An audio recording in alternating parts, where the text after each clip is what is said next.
And we welcome you to Westside High School tonight.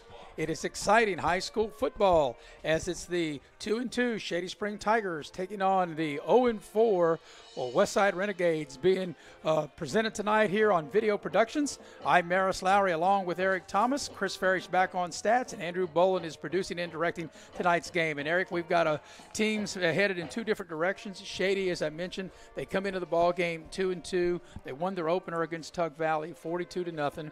They lost the game against Nicholas County, which we had. They lost that 38-14. They lost the game against Independence, which you and I done, 50-17, and then they played on Tuesday night, beating Summers County 19-12. So 2-2, bookends, won the first, lost the two in between, won the last one. Westside, on the other hand, have really struggled. They lost to Wyoming East 28-6. They were shut out by Oak Hill 54-0. They lost to Man 49-14. And then we had them on Tuesday when they were really undermanned, only 18 players, and losing to Independence 63-14. So both of these teams played Tuesday, so no advantage for one team or the other. So what do you think we'll be in for here tonight? I think tonight it'll be a great battle here, and as you said, two teams going in kind of opposite directions, but I look forward to seeing the whole complete Westside team tonight, Maris. You know, anytime you go up against a juggernaut like Independence and you're outmanned with your full team, and you get, my hat was off to the guys. They really fought from Westside Tuesday night, and tonight with Shady Spring, I really think this is a pivotal game, you know, in deciding which way the season goes. You know, at 2-2, you still have a chance maybe to sneak into the playoffs, so getting a victory tonight will be good for this team. And I think tonight there will be two things that I think will definitely give Westside a boost. Number one, playing at home, and also they'll have their full allotment of players. Like I said, only 18 players available for the game Tuesday against Independence, so Westside will be at full strength of the healthy players they have. Yeah, and at full strength in any game is going to help, you know, your team. And a lot of these games, these kids will be rested. So if there's any advantage to kids that sit out, they might be, you know, fresh legs, because it's kind of like a high school basketball week for the football teams, as we spoke on it Tuesday night. Beautiful night here at Westside High School, home of the Renegades, and we'll have kickoff at the top of the hour. We'll take our first pregame break. You are watching live streaming coverage of exciting high school football here on Video Productions. You have a goal. You know what you want. Start with us, New River Community and Technical College, your community college. Take classes online or in a classroom in Beaver, Lewisburg, Summersville, or Princeton, or step outside the classroom in one of our technical or health programs. Find flexible and affordable options to help you reach your goal. It's closer than you think when you start with us, New River Community and Technical College. Apply today.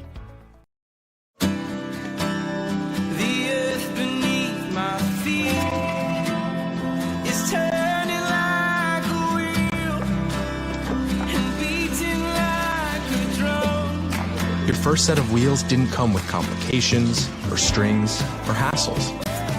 It can be that way again.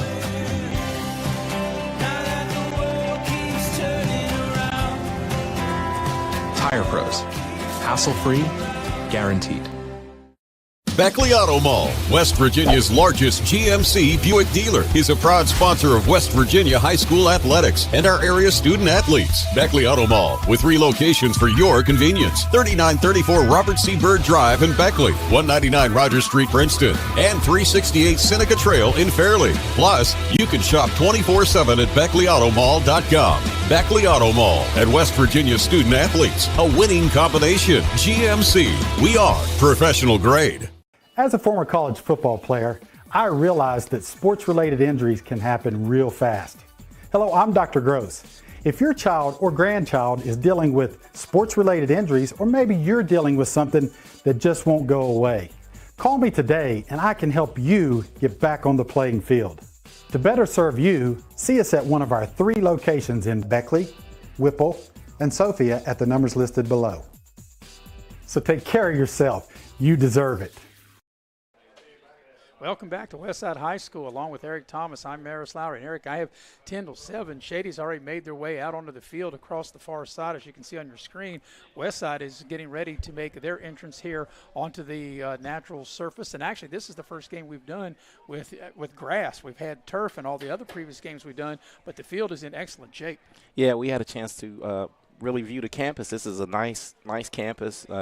They don't really practice on their fields. They have plenty of flat land around the stadium to practice, and this natural grass looks really good. Yeah, we hope we don't get kicked off before 7, but we're going to get in another commercial before the kickoff, so we'll take our second pregame break as you are watching live streaming coverage of exciting high school football here on Video Productions. Coach Bob Huggins here at your local Little General store. As I travel this great state, it's nice to know that almost anywhere I go, there's a local Little General nearby. So the next time you're on the road, look for the Little General sign and tell them Hugs sent you. If you're looking to sell your vehicle, Auto Buyers of West Virginia is your solution. We buy all cars, trucks, vans, and SUVs and have a simple and safe way to sell your vehicle. We'll give you a free appraisal on your vehicle and make you an offer to buy it on the spot. Whether you're still making payments or have a clear title, we'll turn your car into cash today at Auto Buyers of West Virginia. So come see us at Cranberry Creek Shopping Center off Eisenhower Drive in Beckley. Auto Buyers of West Virginia, the simple, safe, and secure way to sell your vehicle. What's more important to you when buying windows, siding, and doors? Is it energy savings, cost, quality, warranty, or perhaps color options, low maintenance, service, or financing options? Or all of the above, when the world offers it all. We listen to your needs and go above and beyond your expectations. Schedule your free, no obligation, in-home estimate by calling Window World of Beckley today. Modley's Plumbing and Heating of Beckley, West Virginia is now hiring journeyman or master plumbers. You must have a West Virginia plumbing license and a valid driver's license. All interested parties may apply at Modley's Plumbing and Heating at 101 First Street, Beckley, West Virginia. Or interested applicants can call 304-253-HELP. Once again, you may apply in person at Modley's Plumbing and Heating, 101 First Street, Beckley, West Virginia. Modley's Plumbing and Heating is an equal opportunity employer. Welcome back to Westside High School. We're about 10 minutes away or so from getting the game kicked off between the home team, the Westside Renegades, 0-4, and the visiting Shady Spring Tigers, 2-2. We're ready for the opening lineups. And for the visitors from Shady Spring, coached by Vince Colacerto, here's Eric with their starting offensive lineup. Okay, Maris, Shady Springs will go this way. At the center position will be Ben Myers. He's 6'1", 250-pound junior. At the two guard positions will be Phoenix Snuffer, 6 foot 200-pound senior, and Aiden Seabolt. He's a 5'8", 165-pound senior. At the two tackle positions will be Trey Bigley, 5'10", 265-pound senior, and Alex Redden, a 5'10", 285-pound senior. At the wide receiver positions, they will go with Jacob Sherwalter, a 5'7", 140-pound senior, Will Harmon, 5'9", 170-pound junior, and Tyler Mackey, a 5'9", 175-pound junior. And at the running back positions will be James Sellards, 6'1", 210-pound junior, and Caleb Whitaker, 5'10", 195-pound senior, coming off a 41-yard game against Summers County on Tuesday night. Okay, for Westside, this is how they will go. As we mentioned, they enter the ball game 0-4. Tyler Dunnigan is their head coach. Up front, the center is Isaac Price, a 5'8", 230-pound junior. The guards are Donovan Toller, 5'11", 260 and a senior, and Colton Moore, 6'2", 220 and a senior. The tackles are Brenton Lovings, a 6'3", 330-pound senior, and Dakota Martin, a 6'1", 250-pound sophomore. The wide receivers are Dale Bledsoe, 5'10", 156 and a junior. Andy Elkins, 5'11", a 156 and a junior. Ashton Reed, a 6'4", 230-pound sophomore, back in the lineup tonight. He missed Tuesday. The running back will be Blake Good, a 5'8", 184-pound senior, and the quarterback will be Jackson Kogar, a 6'4", 240-pound junior. The teams are out at the center of the field, and we're getting the toss of the coin, and we're about 5 minutes away. We'll go ahead and take a quick our final pregame break as you're watching live streaming coverage of high school football on Video Productions.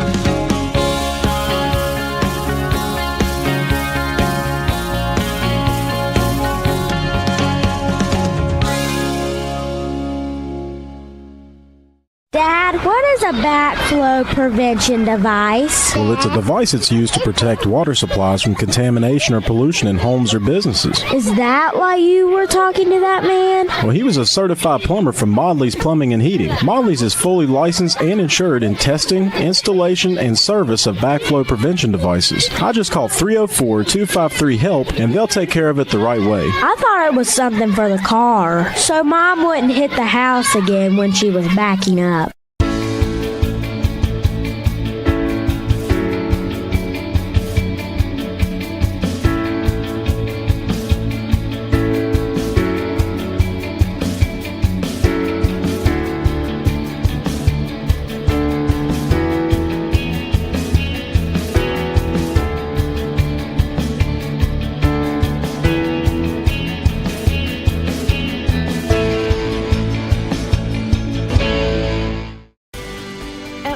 Community Bank, your banking needs are our priority. Looking to buy a home, a vehicle, or just need a personal loan for that special project? Our loan professionals are here for you. We also offer all business banking products, which allows us to serve all your financial needs. Set up your online banking at pioneercommunitybank.com and download the mobile app for your convenience and ask about our personal and business products today. Pioneer Community Bank, investing in Southern West Virginia since 1931. Member FDIC, Equal Housing Lender.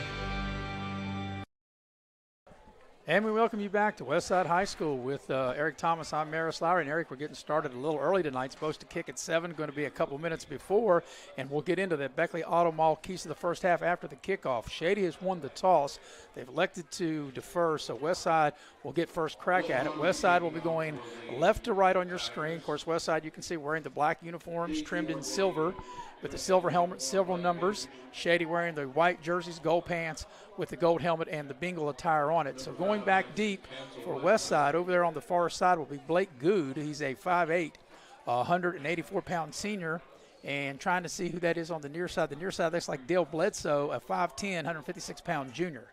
So Shady's got it teed up, and we are moments away from getting the ball game underway. Shady 2-2, and Westside, who is 0-4. We're on grass surface, and actually it's really maintained with the hashes on the edge and in between the numbers. So it's teed up between the numbers at the 40, and we are ready to go. Here comes the opening kickoff of the ball game. It'll be a squibber here to the near side. It'll go inside the 20. It'll be picked up there by Dale Bledsoe. He takes it back across the way, across the 15. He's up over the 20. He's got some running room. He gets out to the outside. There's a penalty flag comes in.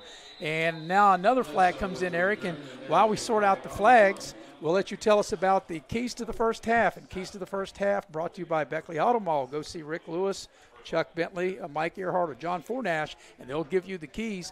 Will give you the keys to the car of your wishes, and that will fit your wallet. So, Eric, your keys to the first half. Okay, the keys to the game for the Westside Renegades, Maris, is going to be finding some balance on offense. They were not able to really run the ball, so establish the run early and free up maybe some passing lanes for Jackson Kogar, their real good quarterback. And, Eric, while you were talking, there's the indication it was a holding penalty on Westside, so they'll start in the hole. They'll be back inside the 10. Looks like they're going to start at the 9-yard line. Or maybe they're going to put them right down at the 10. So it'll be 1st and 10 for Westside. They'll start on, as I mentioned, their own 10-yard line. And it'll be Kogar bringing him out of the huddle. He'll work out of the shotgun with twin receivers to each side. Kogar gets the shotgun snap. It's a handoff. Trying to break it to the outside is Good, and he gets up over the 10. He sleds for a couple of yards, maybe out to the 12, maybe the 13. Let's see what they give him.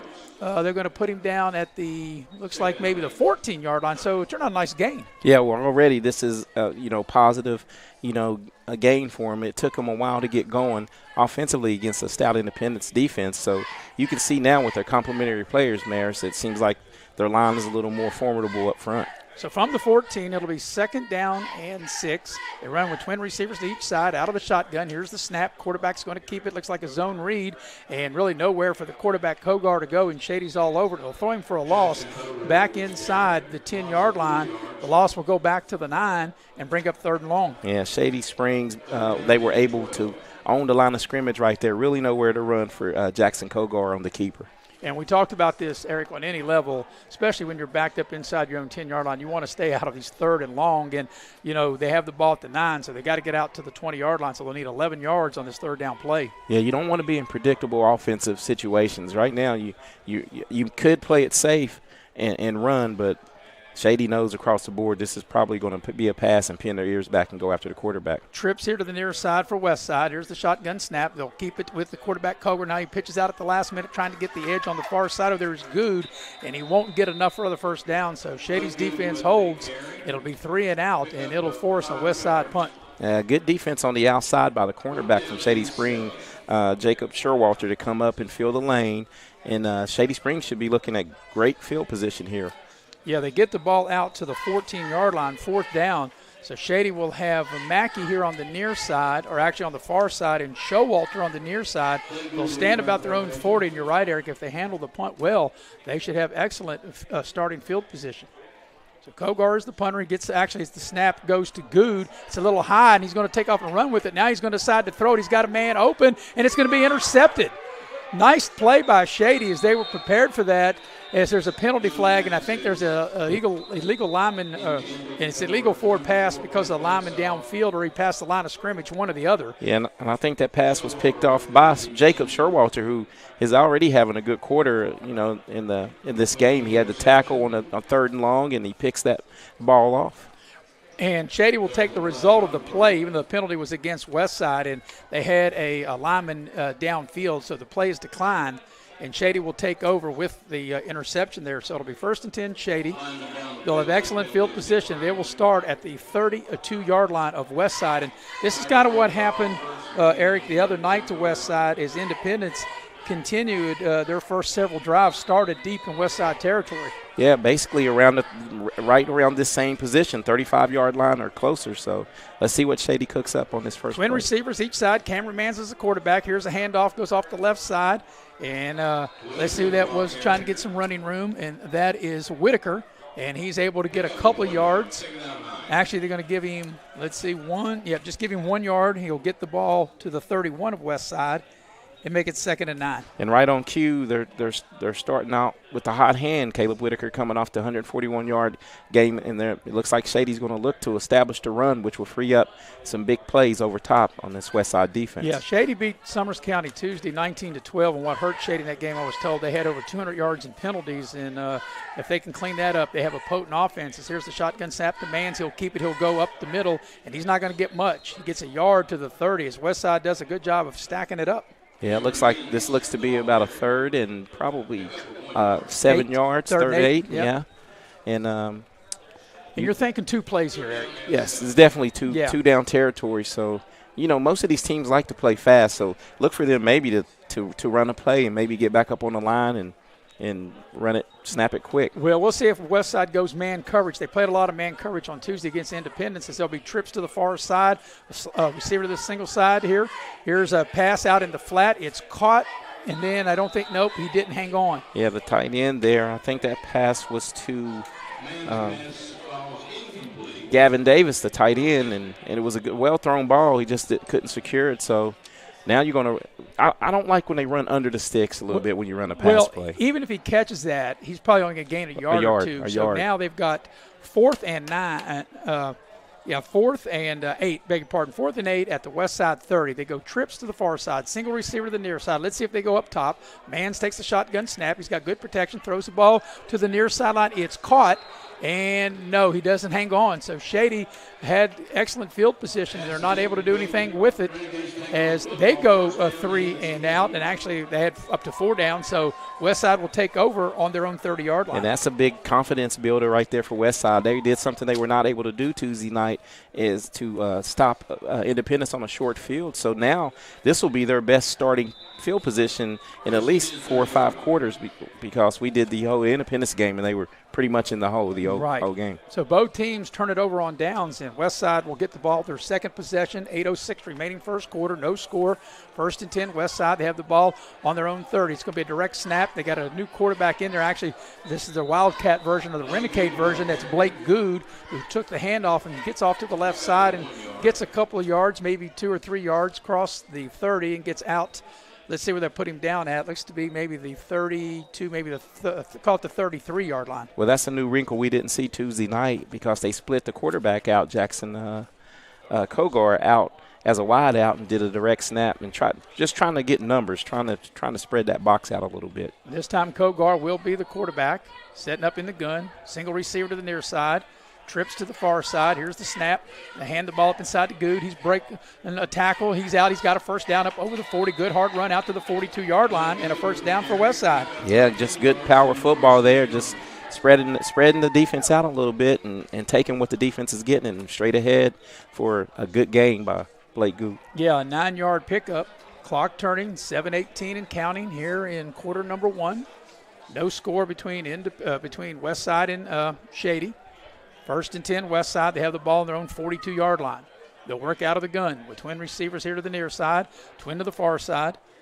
Here's the shotgun snap. Kogar's got time, throws, got a man open and flat, threw it behind him, and it's incomplete. But he had a receiver that time, and in the flat was Noah Lusk. And had he to put the ball on him, Eric, that would have been a nice little game. Yeah, and that was a nice, well-designed play because they had a receiver clear out the safety, and he was open in the flats and just missed him high. Yeah, threw the ball a little bit behind him and high. So on the incompletion, the clock stops. 6:59 for the opening quarter. No score. 2nd and 10 for Westside. They have the ball on their own 42-yard line. They'll work with twin receivers here to the near side, to the bottom of your screen. Here's the shotgun snap. It's going to be a handoff to Good up inside. He crosses the 45, crosses midfield into Shady territory, very close to a first down, and he might have it as he gets the ball to the Shady 47-yard line, and that will be enough to move the sticks. And this is the same trouble that Shady Spring has had all year with running teams. In between the tackles, after a couple series, we saw it with Nicholas County, and I guess Summers County was able to run on this Shady defense. Right here, they need to shore up that middle just a little bit. Nice gain. Actually, they'll put the ball at the Shady 46-yard line. It is a first down for Westside. Here's the shotgun snap. This will be Kogar. He's inside the 45. Just lower his shoulder and just trying to get what he can get. He's going to get 2 or 3 yards. But once again, Eric, the key is getting positive yardage on first down. Yeah, and staying ahead of the chains. And Jackson Kogar is a load, as you can see right there on your screen. And he's listed at 6'4", 240 pounds, and that's a big high school quarterback there. He'll get the ball to the 43 of Shady. He picked up 3 on first down. 2nd and 7, clock turning, getting ready to approach. 6 minutes remaining here in quarter number 1 on a beautiful October night here, the home of the Renegades here in Westside and Wyoming County. Of course, Westside, 20 years in existence as a school. Bailey'sville and Oceana, the consolidation. It'll be 2nd down, 7 from the Shady 43. Out of the gun, we have a whistle. And the play clocks haven't worked all night. The play clocks are at 0. There's a flag thrown by the back judge. And there's going to be a penalty. There will be delay of game. But even though there is delay game, I've noticed the play clocks are at 0, but I've noticed they've been at 0 the whole time. So yeah, I don't know. They must be keeping so I it down guess on the field. The side judge is probably keeping in between the ball being spotted. And those could be drive killers. The penalty will cost Westside 5. Take it back to the 48-yard line. So it'll be 2nd down. Here's a pitch to the far side. It's Goo trying to get the edge. He cuts up inside the 45. He's inside the 40, and it's a nice gain. He's very close. He doesn't have the first down, but he's very close to it, making it a much manageable 3rd down situation. Well, and that was some good innovation right there by Jackson Kogar, because it looked like as if that was a busted play. It was supposed to maybe fake to the right, running back went to the left, and he just tossed it to him. And he made close to a first down. Yeah, they're only going to need probably about maybe the length of a football, as it'll be 3rd down, and they'll have two tries, obviously, to get it. And they'll work out of the gun with twin receivers here to the bottom of the screen. This has been a nice drive. Here's a running play, and there's a big defensive play by Shady. Just what you didn't want for Westside, a huge loss. You were at 3rd in inches, and now what a nice defensive play that was as Blake Good gets thrown for a loss back over the 40, back to the 43-yard line. And that was a good run blitz right between the A and B gap right there. I think that was Bryson Pinardo who just shot the gap and made a great football play there. Tremendous play. So no doubt Westside will go for it. They have a 4th down. They have the ball at the Shady 43. They're going to need about 6 yards here. They got to get 5 yards. They got to get the ball to the 38-yard line. of Shady. So on fourth down with twin receivers to each side, there's going to be a running play. Here comes the option. There's the pitch to Good. He's got inside the 40. He's got the first down. That's a nice run to pick up a first down. They got a lot of confidence in that play, Eric, and the run goes down inside the 35, down to the Shady 33-yard line. And the key to that play right there is the quarterback able to get to the edge and make the defensive lineman commit to him. And they're really having trouble on the second level, Shady defense, of the corners coming up and making plays. Another thing, Westside's been very effective on this drive. This will be the 9th play of the drive. They've eaten a lot of clock, and they'll be able to keep Shady's offense off the field as the clock stopped as he went out of bounds with 4:22 left in the first quarter. It's a 1st and 10 for Westside, working left to right. They have the ball at the Shady 33-yard line. They'll run with twin receivers to the near side. Kogar looks over the defense, waiting on the shotgun snap. Here's the snap. He's back to pass. He's got time. Sets his feet. Throws down the far sideline. Got a man. It's caught. Touchdown, Westside. That was a tremendous play as it is caught as the receiver that time hauling it in will be Bledsoe. Hansel Bledsoe, a 5'10", 156-pound junior, able to haul that in from 33 yards out, and Westside is on the board. And we're going to go probably to our little general instant replay here. Maris, as you can see, this is a perfectly timed throw right here on the go route. So with 4:05 remaining here in the opening quarter, Westside strikes first. They lead 6-0, and they'll line up to go for 2. That was a 9-play, 70-yard drive. So here's the 2-point conversion. The snap, Kogar trying to find it himself, and I don't think he's going to get there. He's not. Shady's going to slam the door, but a very impressive drive. Westside goes 9 plays, 70 yards. They get a 33-yard touchdown pass from Jason Kogar to Hansel Bledsoe. PAT no good. 6-0 is the lead for Westside. We'll take a break. You're watching live streaming coverage of exciting high school football here on Video Production. Auto Mall, West Virginia's largest GMC Buick dealer, is a proud sponsor of West Virginia high school athletics and our area student athletes. Beckley Auto Mall, with 3 locations for your convenience: 3934 Robert C. Byrd Drive in Beckley, 199 Rogers Street, Princeton, and 368 Seneca Trail in Fairleigh. Plus, you can shop 24/7 at BeckleyAutomall.com. Beckley Auto Mall and West Virginia student athletes, a winning combination. GMC, we are professional grade. What's more important to you when buying windows, siding, and doors? Is it energy savings, cost, quality, warranty, or perhaps color options, low maintenance, service, or financing options? Or all of the above. Window World offers it all. We listen to your needs and go above and beyond your expectations. Schedule your free, no obligation in-home estimate by calling Window World of Beckley today.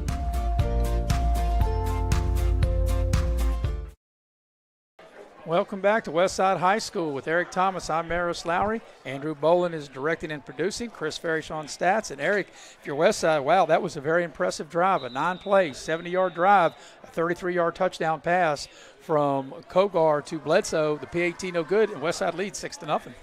Yeah, and that's something to look forward to because they've only scored 34 Here's points the on the whole short year. kickoff crossing the 40 and getting out to the 45. That is Jacob Showalter, the 5'7", 140-pound senior.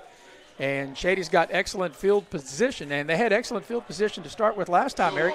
They started at the Westside 30 and had to turn it over on downs. Yeah, turnover on downs, and Westside is playing with a little more life. It's something to see once you haven't scored much, Maris, and you were able to put a drive together, get something positive going. Let's see if this carries over onto the defensive side here. And I would have to check this out, Eric, but I think that's the first time Westside's had the lead in any game all year long.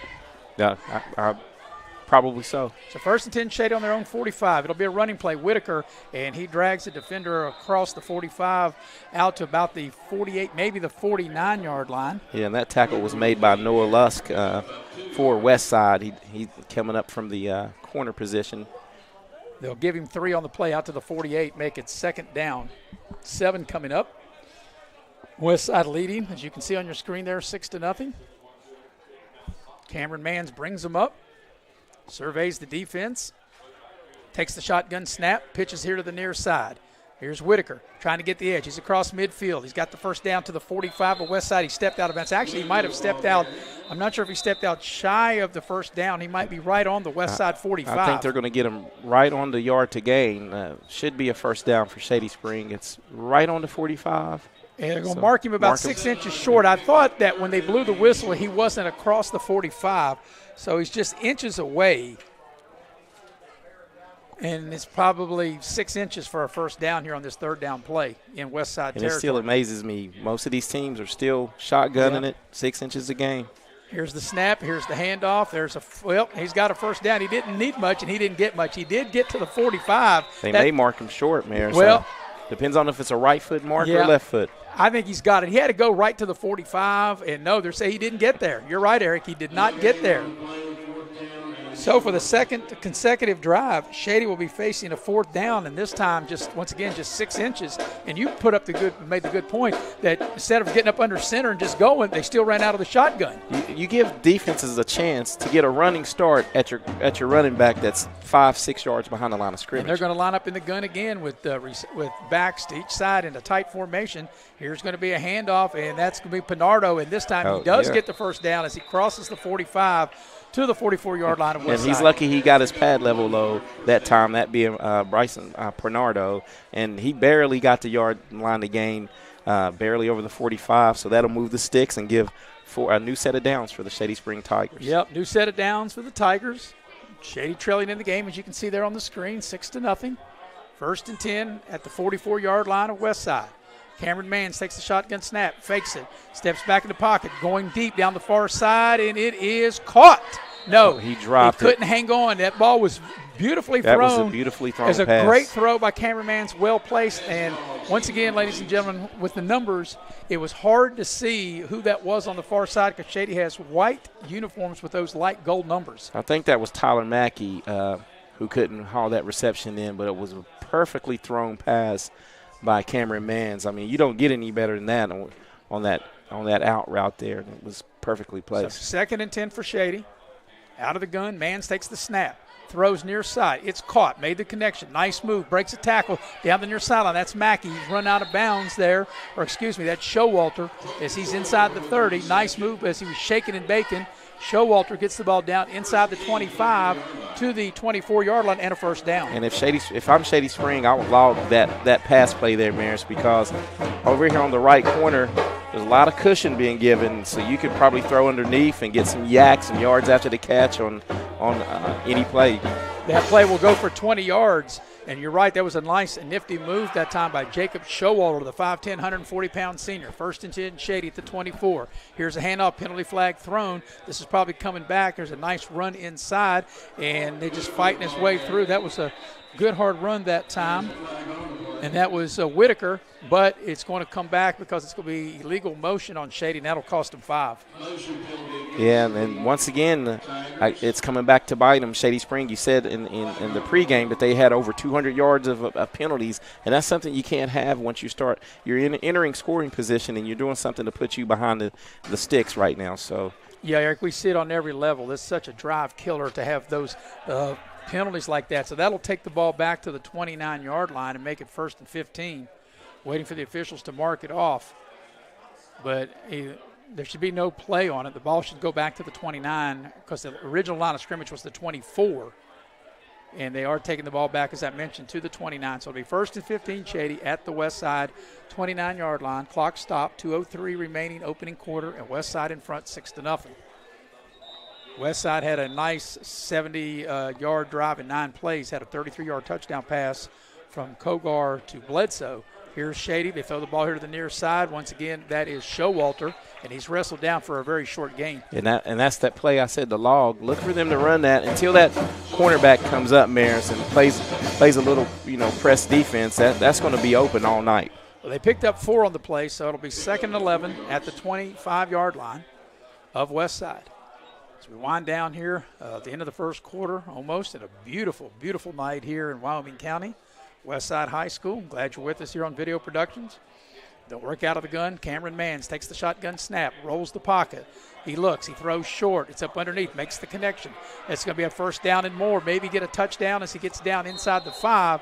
Can't quite tell who caught the ball. Maybe Pinardo, I think it was, coming out of the backfield. Yeah, Bryson Pinardo they did a good job with their route concept.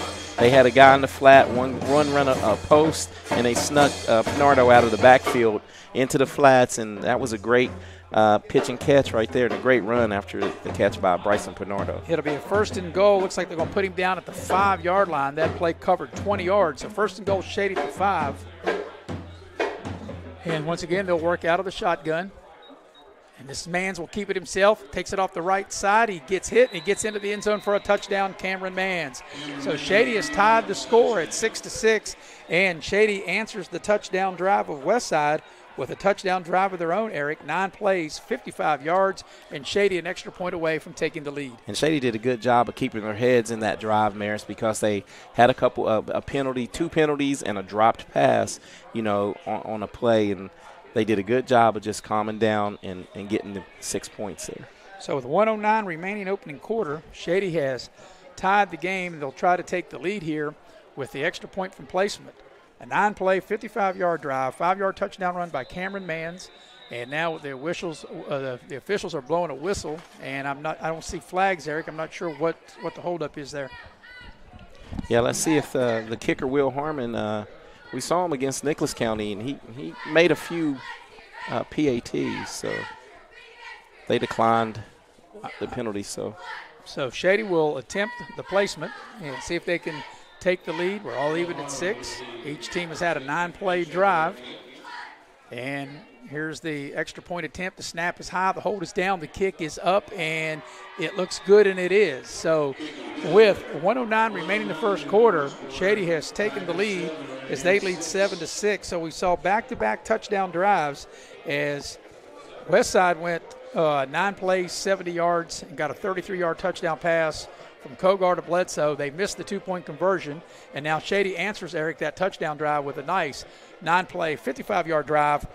They converted a 4th down, and they get the final 5 yards on a run by Mans, the quarterback for Shady, Cameron Mans, the 6'4", 215-pound junior into the end zone. And that was a good answer by the Shady offense. Westside did a good job of turning, Shady turned it over on downs, and Westside was able to score. But, Maris, it's something that we've talked about after, covering these games. This is our 5th week, I guess. It may come down to an extra point. And a lot of teams are struggling. Westside had to go for 2, so Shady may have a slight advantage being able to kick that PAT. And it was a nice job by the holder because that was a high snap and able to get it down. And, usually high snaps or low snaps can take your timing off. And the thing, Will Harmon did a great job of holding back and, waiting on the placement and driving it through with a strong leg. So here comes the ensuing kickoff. Shady leads by 1, 7-6, as you can see on your screen. That's a nice kickoff, and it's going to go over the head of the young man there from Westside. He'll go back to pick it up. That's Dale Bledsoe. He's trying to find some running room, and he cuts up over the 15, and he's going to be dropped right there, actually inside the 15, about the 13. So that was good coverage. It was a good kick and good coverage by the Shady special teams, and they'll put the ball down. It does look to be at the 13-yard line. So that's where Westside will start their 3rd possession of the ball game. Deep in their territory, they looks like that kick surprised with Westside that time. Went over the head of the 2 receivers in the back. So 1st and 10, Westside on their own 13. This was, as I mentioned, their 3rd possession. They went out on downs, their 1st possession, and the last possession, a 9-play, 70-yard touchdown march. Here's the snap to Kogar. Hands the ball, gives it off to Blake Good. Good finds some running room. He's across the 20. He's got a big hole, and he's out up over the 25, almost to the 30-yard line. He almost broke that, Eric, but a nice gain and a 1st down for Westside. And Nicholas County Westside seems like they're taking a page out of Nicholas County. Remember how they ran a lot off tackle off that left side, and they found something there, and look for them to keep going back to that play. That'll go out to the 28-yard line. And that'll be a 1st down, and this might be the final play of the first quarter. Wait a minute, as Westside comes up to the ball, the officials, I'm not sure, Eric, why they looks like an equipment issue. A helmet adjustment. So yes. Looks like whoever that is for Westside, they might have to come out for a play. But you're right. I think Westside has shown on the last possession, on this possession, they have found something on that left side, on their left side, Shady's right side on defense. Yes. And it seems like they're exposing it, and that's what you do. I guess, they have chance in a short week to maybe watch a couple of games, with the huddle or whatever. And Nicholas County found something, in the early second quarter and third quarter to really to really run between the tackles against Shady. And, you know, with video productions being on YouTube, they don't have to need huddle. You can go to YouTube and back it up and watch video productions. I go back. We've watched a few games. We watch them all. Yes. And so 1st and 10 for Westside. They have the ball on their own 28-yard line. Clock is turning. You can see on your screen there. Possibly this could be the final play of the first quarter. Westside in no real hurry. Working left to right. 7-6, as you can see on your screen. Shady leading out of the gun. Here's the shotgun snap. It's an option. The Kogar will keep it. He's over the 30, over the 35. Made a man miss. Crosses the 40 and gets another first down out to the 42-yard line. A very nifty run, a 14-yard gain. And Jackson Kogar did a good thing, Maris, there of keeping that. The Shady really cheated to the pitch, man, and he just cut it up and took what the defense gave him, and daggone nearly broke that with a couple of nifty moves and a cutback. Yeah, that was a nice cutback, as you mentioned, against the grain. That's probably going to be the final play of the quarter. We'll see if they can get one off as they come to the line of scrimmage. I don't think they're in any hurry, and that's going to be the end of the first quarter. So your score at the end of one is Shady Spring Tigers. They lead Westside by the score of 7-6. You're watching live streaming coverage of exciting high school football here on Video Productions. Former college football player, I realized that sports-related injuries can happen real fast. Hello, I'm Dr. Gross.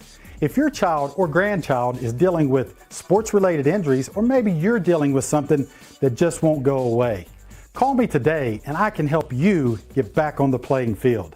To better serve you, see us at one of our 3 locations in Beckley, Whipple, and Sophia at the numbers listed below. So take care of yourself. You deserve it. You have a goal. You know what you want. Start with us, New River Community and Technical College, your community college. Take classes online or in a classroom in Beaver, Lewisburg, Summersville, or Princeton, or step outside the classroom in one of our technical or health programs. Find flexible and affordable options to help you reach your goal. It's closer than you think when you start with us, New River Community and Technical College. Apply today. Welcome back to Westside High School. And Erica, I think that was been a very exciting, entertaining first quarter as Shady leads Westside 7-6. Yeah, it was a productive quarter for Blake Good. As our man Chris Ferris, our trusty stats guy, he had 9 carries for 59 yards, I think, in that first period. And anytime you can establish the run, this is going to open up a whole lot of offense for Westside. Look for them to maybe get them to suck up 8 men in the box and try to put it in the air. So we start the second quarter. It's a 1st and 10 Westside. Here's the shotgun snap to Kogar. He's to throw. It'll throw a little screen pass here to the near side. It's caught. Nice play up over the 45, cross midfield into Shady territory. That was Blake Good coming out of the backfield. And I think he will have enough for first down, or he's right at the down marker. And they're going to give him 9 on the play, make it 2nd and 1. Yeah, it looks like Blake Good is the hot hand, Mayor. So what do? You just keep feeding him. He's getting more and more closer to a score, breaking one of these every time he touches the ball. Well, yeah, you get more and more touches, and he's been elusive, and he's had a really good first quarter into the second quarter. So it'll be 2nd down and 1 for Westside. They have the ball at the 49, and I think Shady's going to take a timeout to talk about it, because right now Westside has found something. Even though they didn't get nothing going on their first possession, Eric, their second possession, Westside went 70 yards in 9 plays and got a touchdown. And this drive started on their own 13, and now they've moved the ball into Shady territory at the Tiger 49. And it's a game of momentum, Maris, and you stated it early. That's probably the first time this year that they've had the lead. And, it just takes one little thing to spark an offense, and this looks like a totally different team than we witnessed Tuesday night. Well, there's no question about it. And, of course, like I said back in the pregame, they're playing at home. That most definitely helps. And they're got their full strength. They only had 18 players. They were really outmanned against Independence the other night. But tonight you can tell a totally different demeanor in the body language and everything as far as Westside is concerned. And the body language is key. Sometimes if you're down, just everything goes wrong for you. And right now it looks like they're going to come out in what everyone calls the Wildcat now and put the ball firmly in Blake Good's hand as they split Jackson Kogar out in like a triple stack play. So it's truly a numbers here. Yeah. Look for them to run it maybe over here to the left. And Westside move. You're right. They were going to run it to the right off the Shady's left because that's where the false start came. And you hate that. Right out of a timeout, you come and you have a false start. And like we said, nothing kills drives more than just the little things. You got to pay attention to detail. That's a 5-yard penalty. And now you know what it does to that play. Now it gives the defense a chance to really adjust to what they're seeing now and process that. So that was a good, I think, coming out of the timeout, a good alignment, but they're going to stick with it right here, Maris, because it looks like it's a numbers thing. They're saying if you're going to put this many people in the box, we're going to spread you out and run straight at you. So at the penalty, it's 1st and 15, and that's exactly what they do, and they've got nowhere because Shady's up to the task, and I think Shady also knows that that's what they were going to do. Yeah. And Shady was able to stack that up. And, yeah, that was great defense. But, I mean, half of it is, the X's and O's, you still have to execute, and Shady was, like you said, up to the task that time, and the linebackers really cleaned that run up. And that's going to bring a 3rd down, the ball back on their own 45. So now it's 3rd and long. And that really, really hurt the penalty if they can convert here. They'll go back to Kogar with the quarterback. Twin receivers here to the near side. They got Bledsoe here, or Good rather, here right behind Kogar. Kogar to throw.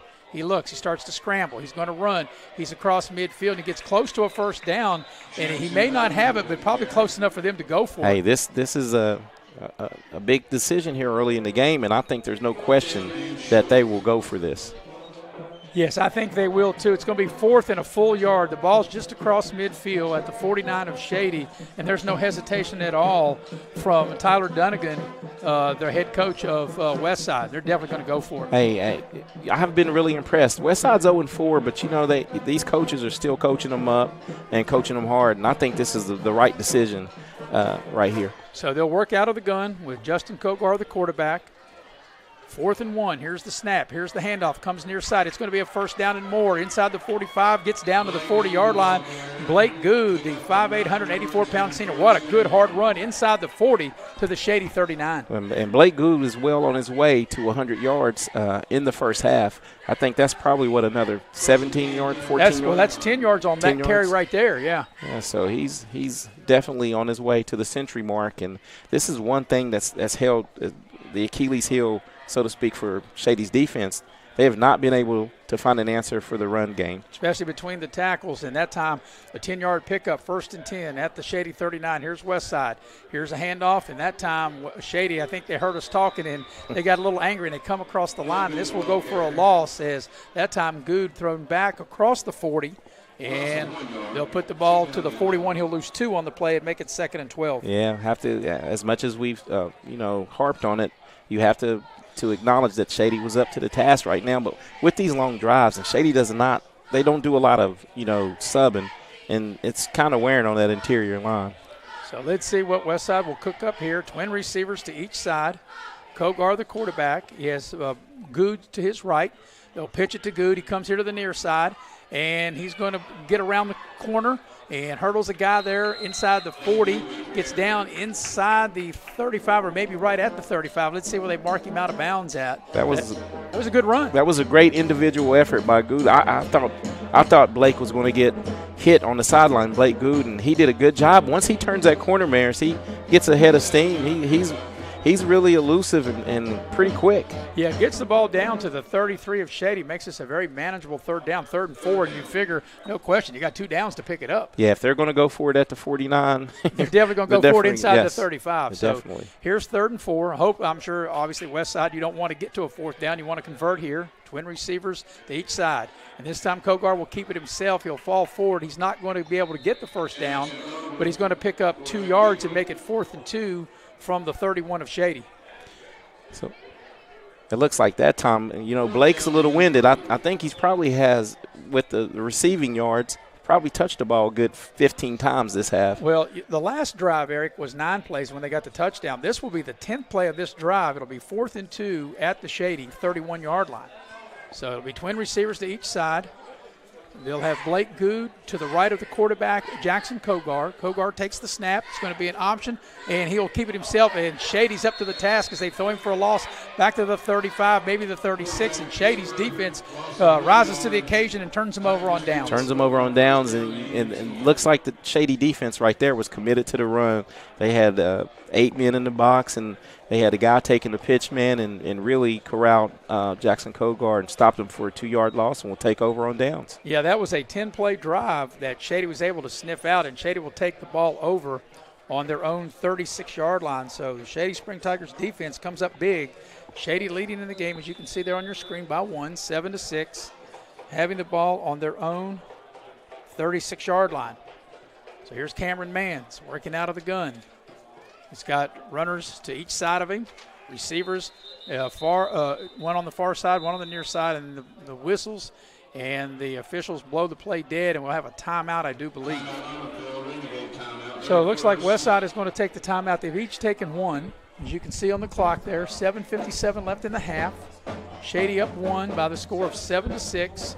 A beautiful, gorgeous night here in Wyoming County. And, of course, you know, Eric, we will be in Wyoming County next week. We will be following the Shady Tigers as next week. They will be at Wyoming East. Yeah, taking a tour of Wyoming County.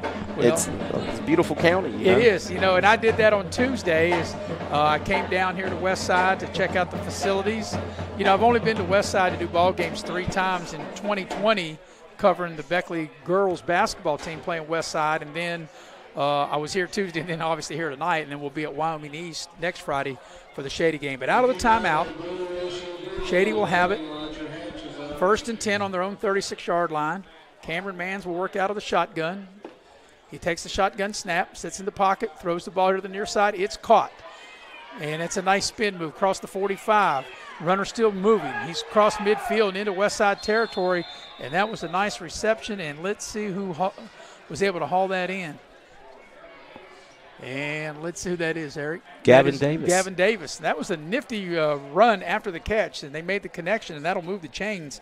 So Davis hauls that in, and that'll be a 1st down into Westside territory at the Westside 49-yard line. And I tell you, Cameron Mans has a great, a really strong arm, because that is a deep throw. That was about a 25-yard out.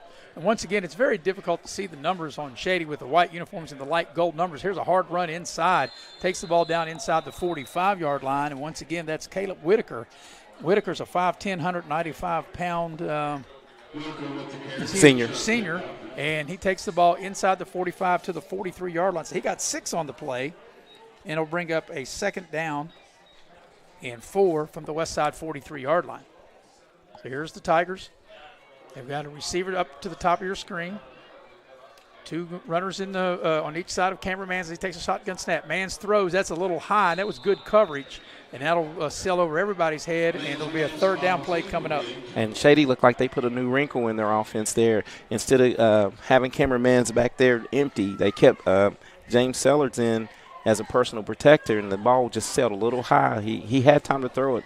He just needs to set his feet and hook up that connection there. Yeah, it looked like that time Westside maybe back in the zone, because he was the receiver was well covered. So if you're Shady, you're thinking you got 2 plays to make it. You need 4 yards here on 3rd down, as Shady will snap the ball at the 43 of Westside. And Mans, once again, works out of the gun. Cameron Mans takes the shotgun snap. Here to throw. Setting up, looks like maybe a screen. And he may take off and run with it as he steps up the pocket. He shovels it to what would be receiver, but the ball is incomplete. Yeah. It looked like they were going to run a screen. Westside, I think, was able to read it out. And I think they sniffed it out. And I thought Cameron Mans was about to make the best decision there. Run to where the screen is set up, and at the last minute, he tried to complete a little shovel pass when I think he may have been able to get around the edge and maybe pick up the 4 to 5 yards with his feet. Well, let's see. I think they'll probably elect to go for it here. They'll need 4 yards on 4th down. They have the ball at the 43-yard line, and I think Westside's going to take another timeout perhaps.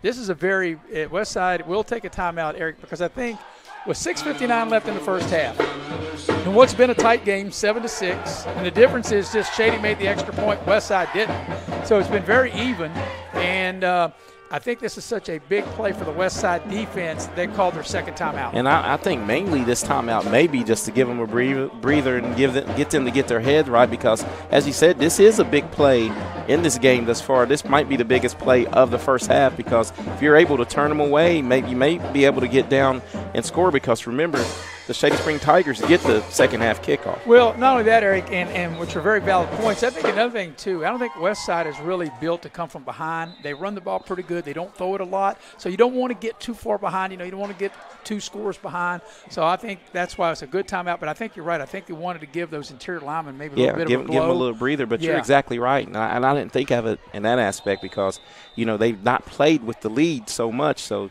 this is a big key play. Fourth down, man's out of the shotgun, throws. It's almost intercepted, and it is broken up. That's a nice defensive play. I thought that was going to be a pick 6, but Westside able to turn them away. So for the second time in 3 attempts, Westside's defense turned Shady over on downs. And lucky cameraman's had some heat on that pass, because it went through the defenders and the receivers' hands, because that could have been doomed right there. It looked like it was a pick 6, and he would have walked into the end zone. Yeah, that easily could have been a pick 6 for a Westside touchdown. Yeah, I think the defender was Caden Vance, and he did a good job of laying back and breaking on the ball. So Westside will take over on downs. They'll have the ball on their own 43-yard line, and it'll be 1st and 10. Kogar will work out of the shotgun. Twin receivers to each side. Here's the shotgun snap. Kogar sets, throws to the far side. It's caught, made the connection for a minimal gain. And hauling the ball in over there on the far side is Noah Lusk, and he's going to gain just a couple of yards out to the 45. Yeah, but that's positive yards, and that's a big difference in tonight's game versus Tuesday night. They're able to get positive yards and stay ahead of the chains and use their whole playbook. Whereas if you're 2nd and 10, 2nd and 12, you pretty much predictable offense. So it's 2nd and 8 for Westside on their own 45. We're approaching the 6-minute mark remaining in the first half, and we've got the officials, and Shady's now going to call a timeout. So each team has used 2 timeouts, and we're at 6:16 of the half. And what has been a really exciting game, and Eric, I thought it would be close like this, but I thought we'd have more scoring. Yeah, we both thought both offenses would be able to move the ball pretty freely, and they have from 20 to 20. Both offenses are doing decent from 20 to 20, but penalties, the discipline part of the game, both teams need to grasp, because they've got key penalties and key spots to kill drives. Well, yeah, Shady's had the ball 3 times. They turned it over on downs twice, and then the drive in between turning it over on downs was the touchdown drive, which was a 9-play, 55-yard drive. For Westside, this is their 4th chance. Their previous 3 was the same thing. They've turned it over downs, and in between turning over on downs, they had a 70-yard touchdown drive. Yes, and both drives in between have been killed by penalties. Yes, for each team. So whoever cleans up the mental mistakes, and makes a play here or there will win this game. So out of the timeout, Westside will have it 2nd and 8. They have the ball on their own 45-yard line. As you can see there on the score, 7-6. Shady, the difference is the missed extra point. Westside, when they scored, they went for 2. Shady was able to kick it. So it'll be twin receivers here. And actually, he's coming off the field. So that's going to be a penalty. I'm going to say you can't do that. You cannot break the huddle with 12 and have a guy come off the field. And you talked about the little things, the penalties. That's going to cost Westside 5 yards right there. And right there, just the little mental aspects of the game are crucial on all levels of football. And most of the time, teams that win the mental game and evenly matched teams, that's right. Who comes out. And what really hurts that, too, because you just came out of a timeout. So they'll move the ball back to the 40. Kogar will work out of the shotgun, takes the snap, sets back in the pocket, throws the ball short. It's caught, crosses the 45, maybe out to the 46. And I believe catching the ball there, that is Noah Lusk again. And he gets the ball over the 45 to the 46-yard line. And you know what? I've noticed on that play, the Shady Spring interior line's pretty winded. 0 rush on that pass play. So if you're going to give that quarterback this much time, he's going to complete some balls. So you're going to look at 3rd and 7 for Westside. They have the ball on their own 46-yard line. Once again, Kogar takes the shotgun snap. Now starts to run. He's across midfield. He's got a first down. He's into Shady territory at the Shady 45. That's a good job by Kogar. When everything else broke down and they lost containment, he was able to pick up the first down. Yeah, he noticed Shady Spring was pretty much everyone was bunched up in the middle, and a good job of tucking it and running and getting positive yards and moving the sticks and giving them 4 more downs. So as we approach approaching right at 5 minutes left in the half, Westside with the 1st and 10 at the Shady 45 and 1 timeout remaining. They can really just take their time. There can be in no hurry on any of these plays. It seems like there's a little confusion coming out of the huddle here for Westside. Yeah, so they will have twin receivers to the far side. Kogar will work out of the gun, and maybe we got a delay of game penalty because here's the thing, Eric, you're right, all that confusion.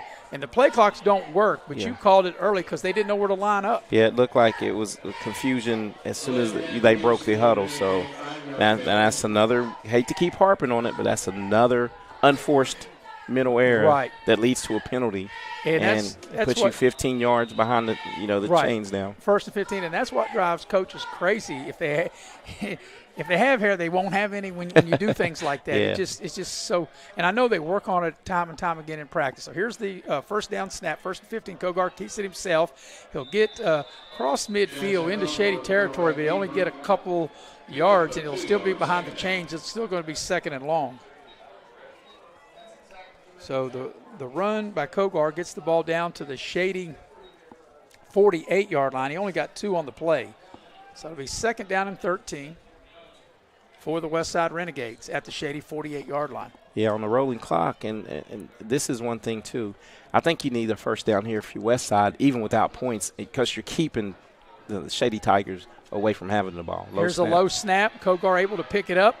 He might take off running. He's going to sidearm it and short hops it, and that play was disaster from the beginning because of the snap. It throws the timing off on the whole play on the low snap there. So Kogar did a good job of playing shortstop there on the short hop, picking that ball up and just doing what he could with it. Yeah, as you say, Eric, these mental mistakes, you have the penalty, then you have the bad snap, and now you're in a 3rd and long. You're at 3rd and 13. And it kills your momentum. And if you're Shady here, you can choose to, rush 4, maybe blitz a 5th one, but you can drop back in the zone and take away all the passing lanes and maybe come up with a turnover here. So let's see what Westside will do. They have twin receivers to each side. It's going to be a quick pitch here to the near side. It's Bledsoe, or Good rather. He crosses the 45, crosses the 40. He's going to be a little short of the first down, but Blake Good, the 5'8", 184-pound senior, I think Eric's going to get him close enough where they can go for it. Yeah, this will be, 4th and probably 5 here. So he picked up a good 10. Let's see, he got maybe 8. Now, see where they put him down at. He got 8 on the play. Okay, 8 yards. So I'm with you this time. It's hard to really see. Yeah, it's hard to see where the hash is in the spot. Especially where we're at, we're not high up enough, and we couldn't see where the referee marked it. They put it at the 40. They're going to need 4 yards on this 4th down But what play. you said, this is very manageable. And the way they've been running, look for them to do something to this short side of the field here. So they got twin receivers. Maybe a little option. And they're going to go to the wide side. They pitch the ball to Good. He's going to try to redirect his running. He's going to have a first down to the 35, to the 30, and got a first down. What a play that time by Good. He went to the far side, and he did a little spin and comes back to the near side to pick up the first down. I'm thinking he should have listened to me and read to the short side in the first place. No, but a good job by the running back of reversing field.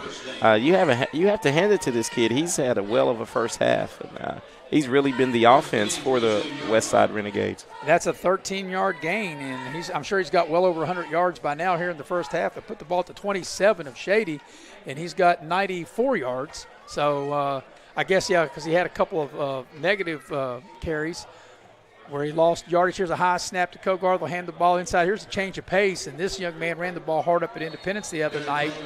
And Derek Taylor. Yeah, Taylor. Yeah, in that second half, Derek Taylor got a little momentum against Independence running to the teeth of the defense. So this might be a little, Bledsoe with a little more speed, but Taylor gets downhill and runs straight, and he'll wear on that Shady defense. Yeah, his first carry tonight, and maybe Westside's version of smash and dash like we talk about with Independence. Hey, both that offense, it travels. So at the 20, any night. Yep, at the 25, 2nd 8 for Westside on the Shady 25-yard line. Here's an out pass, and it's a little high, trying to get the ball to Noah Lusk as Kogar threw the ball a little high, and it's incomplete. I wasn't able to walk this field, Maris. Did you walk it when you came down? I did on Tuesday, not tonight. It looks like it's still a little bit of a crown, and that's the difference between natural grass and turf, because you're still throwing kind of a downhill pass. You're right. And about all the places that I've been lately, especially up until tonight, have been on turf where there is no crown. There's no crown. But you're right. On grass fields, which we're playing tonight, you're exactly right. There is a crown on this field. And it kind of looked like the ball was thrown and the wide receiver was running downhill a little bit, so it caused it to sell. So at the 25 of Shady, it'll be 3rd and 8. Here's Kogar taking the snap. They'll option at the far side, and Shady's all over that. That's going to be a big loss. It's that time Blake Good had no chance as Shady was able to throw the loss back across the 30. And that's going to be about 7 yards back up to the 32-yard line. Yeah, it looks like Shady's switching it up a little bit and applying a little pressure. Sometimes you can't read and react. Sometimes you have to be the aggressor, and I'm totally with that. Sometimes you need to blitz, to do something to change the line of scrimmage. Actually, all the way back to the 33. That was an 8-yard loss. So this is going to bring up 4th and very long. They're going to have to get the ball to the 17-yard line. That's the spot to make. Out of the gun, Kogar takes the snap. He's got time, sits in the pocket. He's going to throw the ball short. It's caught. Good. He's inside the 25, and he's going to come up way short. Shady was able to let him make the catch and then come up and made the nice defensive play that time for Shady. And I believe that was Johnson that came up and made the play. There was a flag on the play, which is going to be declined. It was going to be a hold, Maris, on Westside. So Shady will get the ball back on downs. Yeah, so for the 3rd time tonight, Westside turns it over on downs, and Shady will get it. They'll have 1 timeout left with 2:37 left in the half and up 7-6. Shady's going to get the ball on their own 22-yard line. So on their own 22. So, Maris, this possession, Shady has what? One, they've burned. I think they only have one. Yeah, they have one timeout left. Yeah. But you can still use the middle of the field. The clock stops to move the chains on first downs. Here's Cameron Mans, gets the snap, throws it to the far side, and it's short hopped in. Once again, Eric, the high snap, I think, disrupted the play. Throws off the timing. Yeah. And that's the play we had a chance to go watch Shady Spring in preseason practice. And that's the one play that I told you I hadn't really saw him run that I would like to see, kind of like a tunnel screen there. And if you make that completion as fast as their wide receivers are, you can get some positive yards and maybe break one for a touchdown. Well, with the high snap, I don't think Cameron Mann was able to get all he wanted on the throw, and he short hopped it. So it's 2nd and 10 on their own 22. Mans takes the snap. Here's a handoff. Running play to the far side, across the 25, breaks a tackle, across the 30, got a first down, got more down the far side. This is a big gainer, crosses midfield and gets into Westside territory. That's Caleb Whitaker. And Whitaker showed great speed and great patience following these blocks, and like I said, accelerating down the far side for a first down, and they're going to put him, said he went out of bounds right at midfield. And that's a big pickup there, with 2 minutes, running close to 2 minutes left in this half, and you have one timeout, so everything's wide open. This is a possession that could basically maybe blow this game open. If you can go down and get points here and you receive the ball to start the second half, that would really put some pressure on the Westside offense and make them one-dimensional, really. Yeah, that was a 28-yard run. So it'll be first down and 10 for Shady right at midfield. 2:22 for the half. Shady up 7-6. And now we've got flags, and now we've got delay of game. And, Eric, I will say this. This is the 4th delay of game. 3 on Westside, 1 on Shady. But in all fairness, the play clocks haven't worked. And through the course of the game, it's hard for anybody. It's hard on coaches. It's hard on coaches, it's hard on players when they keep it on the field. So there's going to be a timeout, or no, maybe I think Shady called a timeout. They're picking the flag up, and Shady called a timeout. So now Shady doesn't have any timeouts left. But maybe in this situation, we need to ask our couple friends who ref. How do the side judge? Does he tell the coach how much time as soon as the ball was spotted? How do you? How do you know? I would think you would tell the quarterback because he would need to know. You can tell the coach, and the coach would have to yell. What if the coach is signaling in plays? Right.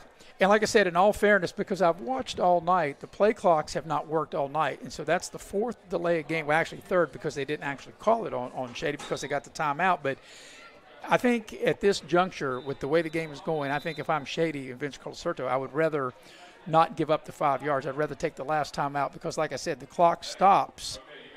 The clock stops on first downs anyway. Yeah, and I'm just curious to see because it would be a nightmare to try to – you don't know when it starts because it starts right on the spot, correct? Correct.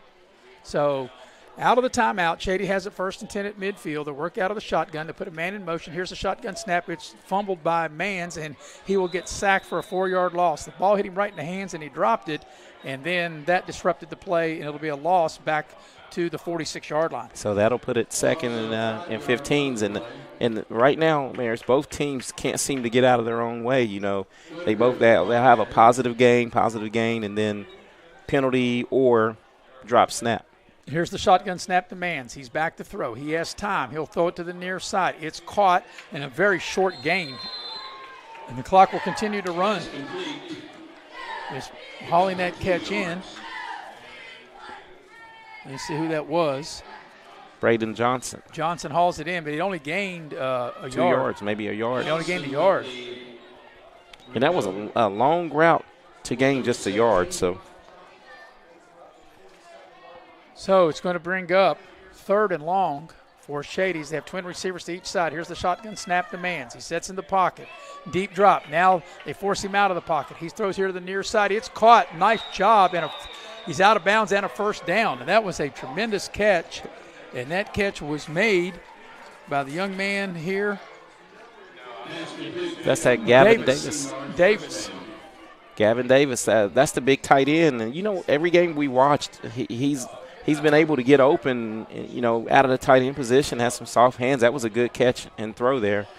Cameron Mans did a good job keeping the play alive and able to evade the rush and able to get the completion at the 38 of Westside. Pressure comes. Mans throws. Far side, it's going to be picked. He throws it up underneath. That's Kozar. This could go the distance. Cross midfield to the 40. This will go a pick 6. This will be a touchdown for Westside.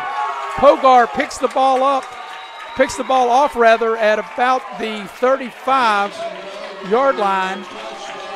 We'll have to watch it again on replay to see where exactly he got it, but that will be a pick 6 and a touchdown. Yeah, and let's see, here comes the replay. Let's go to the little general replay here. And he stared down the receiver. Cameron Mans did the whole time, and great cutting underneath was Jackson Kogar, and nobody on that side was going to catch the big man as he races to the end zone. 67-yard interception return for a touchdown by Kozar, and Westside regains the lead, leading 12-7, and they'll go for 2. A 67-yard pick. And this is a big 2-point conversion right here because, you know, it gets you where Shady would have to score and tack on the extra point to tie. So here comes the 2-point conversion. As you mentioned, Eric, very big here.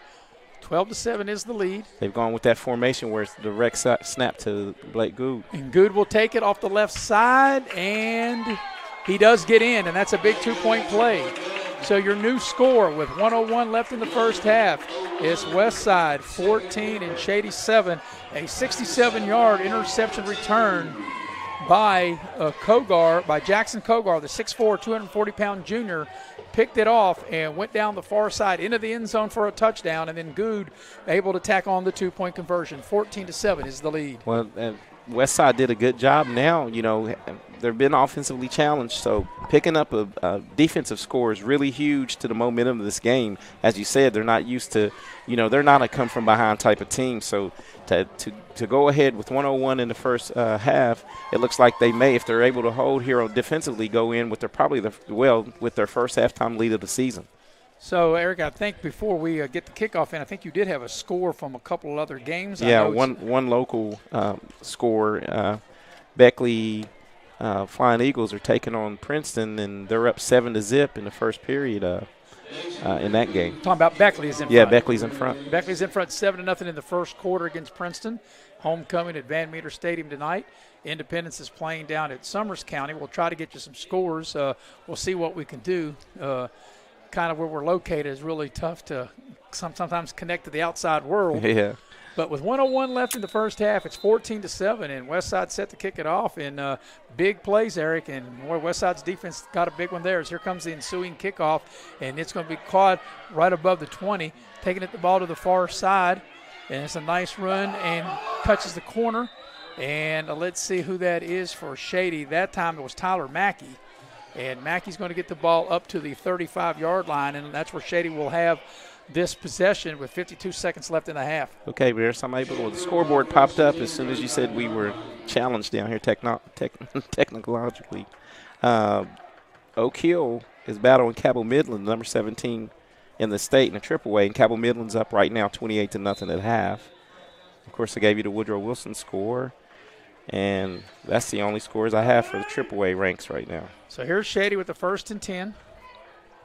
Here's the shotgun snap to Cameron Mans, setting up a middle screen. It's caught across the 35, over to the 40. Out over the 45, a first down, crosses midfield into Westside territory. He's still on the move, gets down about the 43-yard line, and I think couldn't tell who that was that caught it. Once again, it's very difficult with those white uniforms and the light gold numbers not trimmed. I couldn't see who that was. I couldn't tell either, Maris. I don't know. I don't want to speak. It was Whitaker, Caleb Whitaker. So he's been the go-to guy, out of the backfield. So they're going to put the ball down at the Westside 44. Shady out of timeouts, but they really don't need timeouts with 38 seconds left. They can work the sideline or down the middle of the field. The clock will stop on first downs. Man pumps, looks, throws the deep ball down the far side, got a man, and he overthrew him. And he just missed him. Yeah, he threw the ball to the left of him, which is the boundary, and the ball landed out of bounds, but he had an open receiver there. Yeah, just a little overthrown right there. The guy was open. Man's a little pressure on him, but you got to complete that pass and make that play. Clock stops with 32 seconds remaining in the half. Shady does not have any timeouts left. They're down in the game 14-7. They have a 2nd and 10 at the Westside 44-yard line. They'll run trips here to the near side. Single receiver to the far side. Here's the snap to Mans. He'll roll the pocket. Pressure comes. Mans, look, he's in trouble, and he's just going to run out of bounds, and he's going to lose some yards back to the 49-yard line. So he's going to lose 5 yards on the play, and that'll go as a sack. Yeah, that was a good job by Westside getting upfield and, creating a little havoc for Cameron Mans. They were running, looks like Shady ran all goes, and it was just a tough play for him there. They put him at the 48, but Eric, wouldn't you think you may throw that away rather than take the sack and lose yards on the play? Yeah, that's just, one of the mental things, we discussed. Definitely outside the tackle box, throw it past the line of scrimmage, out of bounds, and you save you about 5 yards. And he was definitely out of the tackle box, and he easily could have whizzed it out of bounds here. But anyway, it'll bring up 3rd down. And we got a penalty flag, and now we do have too much time. And really, that didn't seem like I said, I don't know if it was 25 or 30 seconds because the clock stopped when he went out of bounds. And I'm with you, Eric. I don't really know how you can really determine that, but that will be the first delay of game penalty on Shady. Westside's had 3. We've had 4 in the game. Yeah, and it's tough, and for both teams without the play clock, to reset. So it's just tough sledding right here for the offense when you have the ball. Ball goes across the other side of the field to 47. Here's a seam route. It's an intercepted again. Kogar, he threw it right to him from the 40. He crosses the midfield. He's to the Shady 45. He's to the 40. He's down to the 35. He breaks a tackle inside the 30, the 25, and down to the 20-yard line. And Shady has turned it over on back-to-back possessions. That time, I don't know what cameraman. He was looking at a seam route, and he threw the ball right to Kogar. Let's see if we can see it on the little general replay. Yeah, it looks like they were running a double slant here, as you can see. As he lets it go, the wide receiver, it was behind the wide receiver, high and behind, and Kogar is there to make the reception. And he almost took this back to the house. It was a great run after the interception. So Westside will burn its final timeout. And, Eric, they had to because there's only 10 seconds left in the half. They wouldn't have been able to get up and get it snapped, but this is they have the ball at the Shady 26, and you can't throw the ball short. You've got to throw the ball to the end zone. Okay, you do, but the way Shady's defense has been playing, you could set up a screen. You could. Something to the outside, to the boundary, outside. But you got to score. Yeah, you got to score on it. But you can run some goes and do something behind, clear out a little bit, and Good's been able. He's real elusive. So this would be my thinking. I would think that with 10 seconds, try to throw it to the end zone and get you can either go to the end zone or you've got to work the boundary and get a little closer. But I think your best shot with 10 seconds is just probably try to throw the ball to the end zone. Yes. Let's see what they draw up here. Because Kogar, he's got the arm. They're close enough. And the main thing is the protection. And let's see if Shady can get some pressure on Kogar as he works out of the shotgun with 10 seconds left in the half. At the 26, here comes the blitz off the edge. That's what Shady needed to do. Here's the throw into the end zone. Caught for a touchdown. I told you they had to go to the end zone. And there's that guy, Bledsoe. Shady did the right thing by bringing heat, but Kogar able to step up into the pocket and throw a 26-yard touchdown pass to Blake Good. Yeah, Blake Good has had a real good first half for the Westside. We have the instant replay here. Mayor says you see on the instant replay, Kogar does a good job of eluding the pressure, stepping up and throwing a strike where only his guy could catch it. That was a great, great play by Jackson Kogar. So Kogar to Good for 26 yards, a one-play, 26-yard drive. And, wow, look at how things have changed on the last couple of plays here. And the difference in his first half is 14 points off of two Shady Spring Tiger turnovers. Here's Kogar with a 2-point play. They run the ball up inside, and getting the handoff that time is going to be Derek Taylor, and Taylor does not get in, but your new score is 20-7 in favor of Westside, and Kogar has really made some plays. There's a penalty on the conversion. It's against Westside, but you look at Kogar. He had a 67-yard interception return, and then he was able to get another interception that set up this touchdown, and that's what I felt that they had to do, Eric, was take one shot to the end zone, and they did. And Shady brought pressure off the edge, but Kogar able to step up in the pocket and throw a strike here on the near side for the touchdown. He stepped up, Maris. He stayed true to the play, stepped up, gave his receiver a chance to get to the back of the end zone and threw a strike. So with 4 seconds left in the half, you got to figure got a squib kick coming, and that'll be the half. But right now, I think if you're Shady, I think you're kind of shell-shocked of what's happened here in the last, last 2 or 3 minutes. Yeah, definitely going to have to go into at halftime and regroup. What would have been a 7-6 lead with 2:22 to go in the first half has ballooned to a 20-7 deficit for the Shady Spring Tigers. So turnovers have really done Shady in. 2 interceptions that Cameron Mans has thrown, and he's thrown a pick six, and he also threw a pick six in the game we did against Independence. So he throws a pick six there, and then he throws another interception, which leads to a touchdown with 4 seconds remaining in the half. And Westside set to kick off at the 40 and leading in the game 20-7. Yeah, you're right. Look for Westside just to squib this to the middle of the field and get in at halftime with their lead. And that's exactly what they do.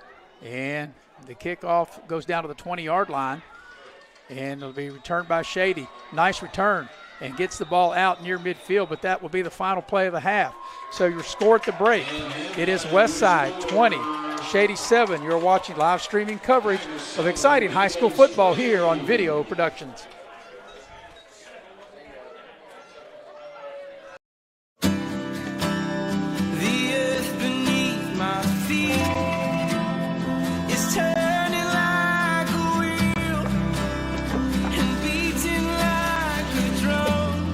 Your first set of wheels didn't come with complications or strings or hassles. It can be that way again.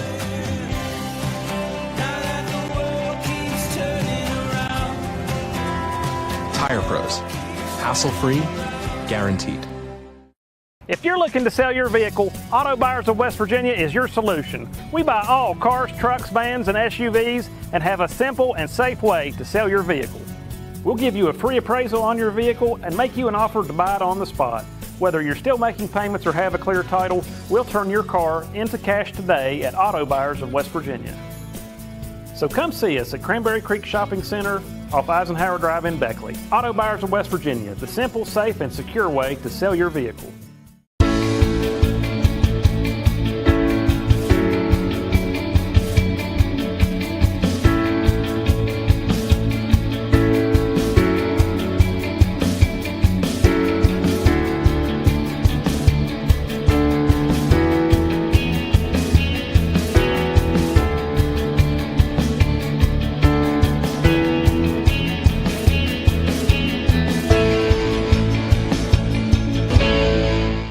My name is Hank, and I'm coming clean. Everyone I know thinks I know something about plumbing. Oh, I look the part. I talk the talk. I have all the tools, snake, pipe wrenches, torches, but I can't fix anything. I can't even flush a toilet. What they don't know is I've been calling Motley's Plumbing and Heating. They're fully licensed and insured. I just simply call 304-253-HELP, and here they come down the road to fix the problem. It just feels so good to get rid of the guilt.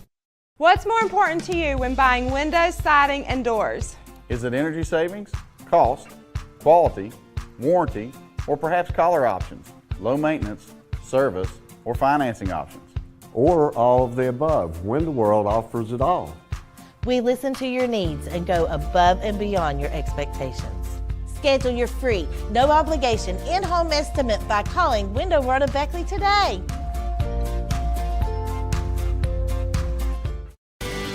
At Pioneer Community Bank, your banking needs are our priority. Looking to buy a home, a vehicle, or just need a personal loan for that special project? Our loan professionals are here for you. We also offer all business banking products, which allows us to serve all your financial needs. Set up your online banking at pioneercommunitybank.com and download the mobile app for your convenience and ask about our personal and business products today. Pioneer Community Bank, investing in Southern West Virginia since 1931. Member FDIC, Equal Housing Lender. Refreshed it. Yeah, it may not. I don't know why. The earth beneath my feet is turning like a wheel and beating like a drum. Your first set of wheels didn't come with complications or strings or hassles. It can be that way again.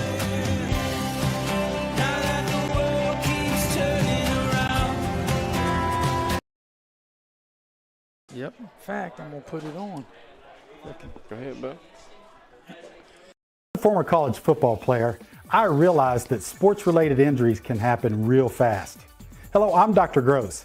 If your child or grandchild is dealing with sports-related injuries, or maybe you're dealing with something that just won't go away, call me today and I can help you get back on the playing field.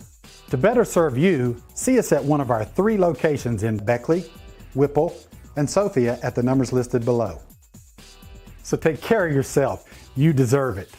Dad, what is a backflow prevention device? Well, it's a device that's used to protect water supplies from contamination or pollution in homes or businesses. Is that why you were talking to that man? Well, he was a certified plumber from Modley's Plumbing and Heating. Modley's is fully licensed and insured in testing, installation, and service of backflow prevention devices. I just call 304-253-HELP and they'll take care of it the right way. I thought it was something for the car, so Mom wouldn't hit the house again when she was backing up. And we welcome you back to Westside High School. As you can see, the Shady band out there performing, and at the break, it's a 20-7 Westside lead. And we're going to recap the first half, and recap brought to you by Giovanni's Pizza. That's a Mamma Mia. That's a good Italian cooking. Giovanni's with 2 locations. They're at Leicester Square in Sophia, and they're in Glen Daniel on your way to a Liberty game down at Glen Daniel. Giovanni's Pizza, delicious pizza. But Eric, 20-7 is the lead, and Westside scored first. They had a nice 9-play, 70-yard drive, a Kogar 33-yard touchdown pass to Bledsoe. The PAT was no good. It was 6-0. Shady then answered that drive with a nice touchdown drive of their own, a 9-play, 55-yard drive, which ended on a 5-yard touchdown run by Cameron Mans. And Shady kicked the extra point and led 7-6. But then Westside really got it together. They scored right before the half as they got a 67-yard interception return by Kogar, and they added the extra point and went up 14-7.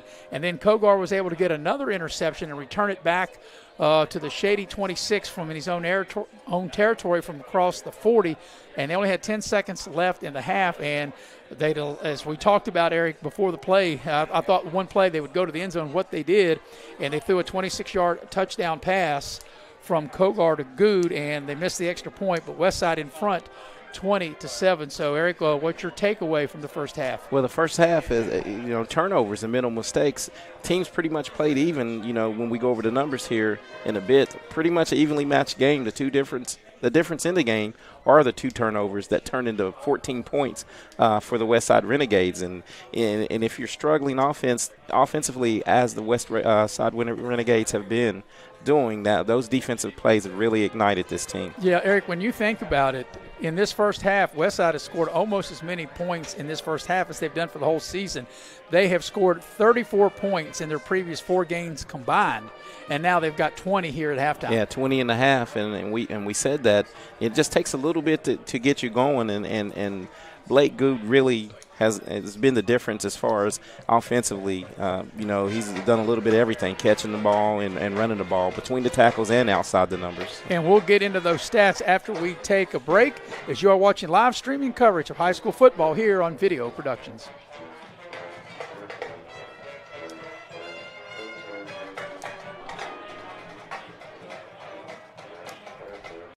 You have a goal. You know what you want. Start with us. New River Community and Technical College, your community college. Take classes online or in a classroom in Beaver, Lewisburg, Summersville, or Princeton, or step outside the classroom in one of our technical or health programs.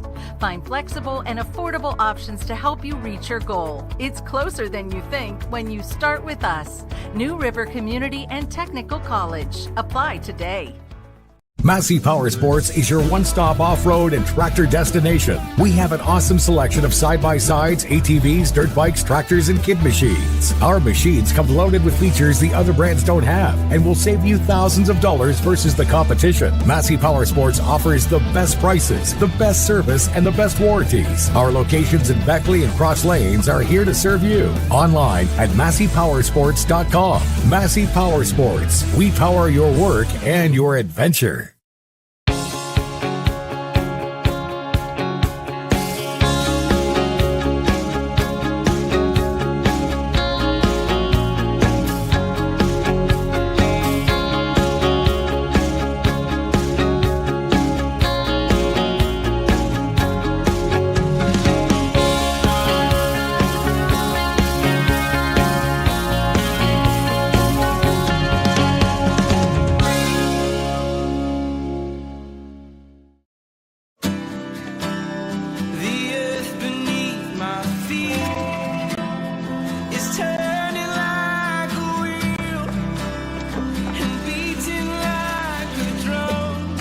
Your first set of wheels didn't come with complications or strings or hassles.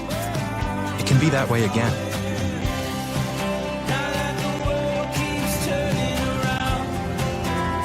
Tire Pros. Hassle-free, guaranteed. Little General Stores knows West Virginia, but what some may not know is what LG is doing in your communities. And I'm here to tell you how Little General, with the strength of their 100+ stores, is helping to enrich lives and empower families in West Virginia. Like the Norma May Huggins Cancer Research Endowment Fund, which is fighting to cure cancer every day right here in West Virginia. Locally owned and operated, LG has always been there and always will be. Little General Stores, committed to West Virginians. Boom! As a former college football player, I realized that sports-related injuries can happen real fast. Hello, I'm Dr. Gross.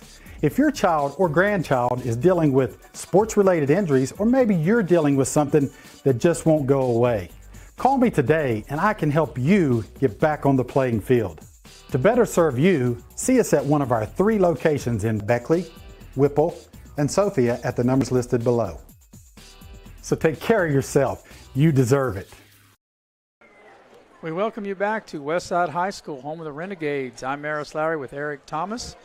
We have Andrew Bolin directing and producing tonight's game. Chris Farish on stats. At the break, you can see there on your screen, Westside in front by the score of 20-7. And for the numbers of the first half by team and individuals, here's Eric. Yeah, Maris, as we stated before, our first halftime break, the difference in the game are 2 turnovers by the Shady Spring Tigers, because offensively, if you look, they had 140 yards of total offense in the first half, 98 through the air and 42 on the ground.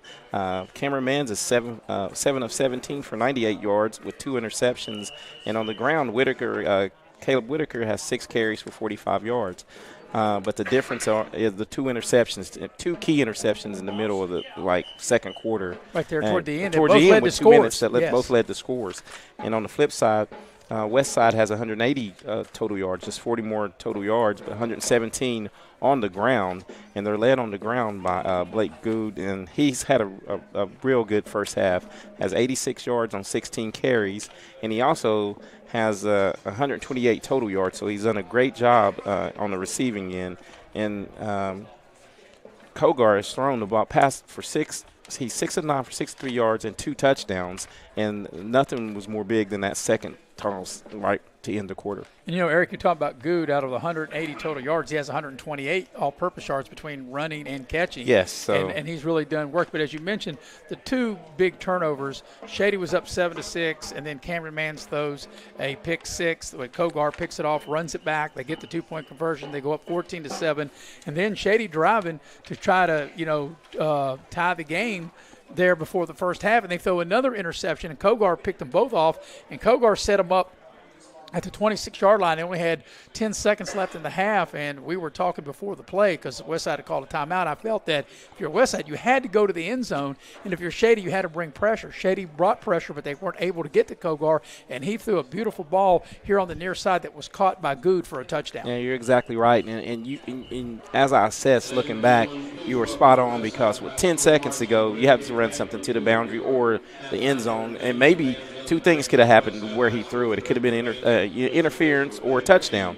And he did a great job of eluding pressure by the Shady Spring Tigers and stepping up and making plays. And here's another thing, Eric. Even if it got intercepted, and if you're Westside, obviously you wouldn't want that result. But even if it did, I'm not sure that because they haven't tried the extra point for placement, so they probably wouldn't have had a kicker to try to kick it even if it was incomplete. Right. So really, you got to go all or nothing, and if you convert, which they did, that's great. But if you didn't, you still would have the lead. Yeah, and evidently they don't kick too many points after because they've gone for two both times. So I'm looking forward to seeing the second half and whoever cleans up, the mental thing. And if Westside can still, apply pressure to Cameron Mans, it's going to be tough sledding for the Shady Spring Tigers this second half. Well, hold that thought because we'll get to those keys to the second half brought to you by Beckley Automall on the flip side of the break. But right now we have the Westside band out there performing as it is a 20-7 Westside lead.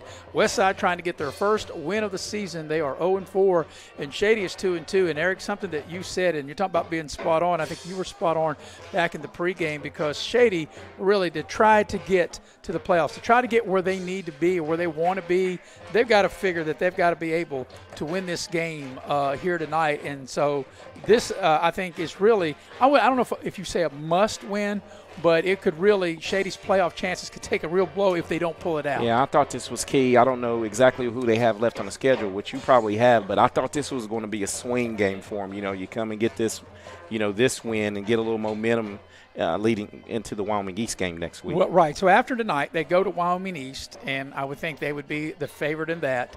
But then they have Mingo Central and Ripley at home. I'm not sure they'd be the favorite in either one of those games. And then they would have to go to Liberty on the road at the end of the month on the 29th. And I'm not sure. Which now is going to turn into a tough out. To a tough out. So really this game, I think, as you and I talk, this game is very, very critical for Shady if they're going to punch a ticket to the postseason. Yeah, and then second half, this is a big two quarters coming up. So I'm anxious to see what adjustments are made and who comes out, with the best plan to win in the second half. We'll go ahead and take another halftime break, and then on the flip side of the break, we'll come back and get you the Beckley Auto Mall keys to the second half as you're watching live streaming coverage of high school football here on Video Productions. Important to you when buying windows, siding, and doors? Is it energy savings, cost, quality, warranty, or perhaps collar options, low maintenance, service, or financing options? Or all of the above. Window World offers it all. We listen to your needs and go above and beyond your expectations. Schedule your free, no obligation in-home estimate by calling Window World of Beckley today. Motley's Plumbing and Heating of Beckley, West Virginia is now hiring journeyman or master plumbers. You must have a West Virginia plumbing license and a valid driver's license. All interested parties may apply at Motley's Plumbing and Heating at 101 First Street, Beckley, West Virginia. Or interested applicants can call 304-253-HELP. Once again, you may apply in person at Motley's Plumbing and Heating, 101 First Street, Beckley, West Virginia. Motley's Plumbing and Heating is an equal opportunity employer.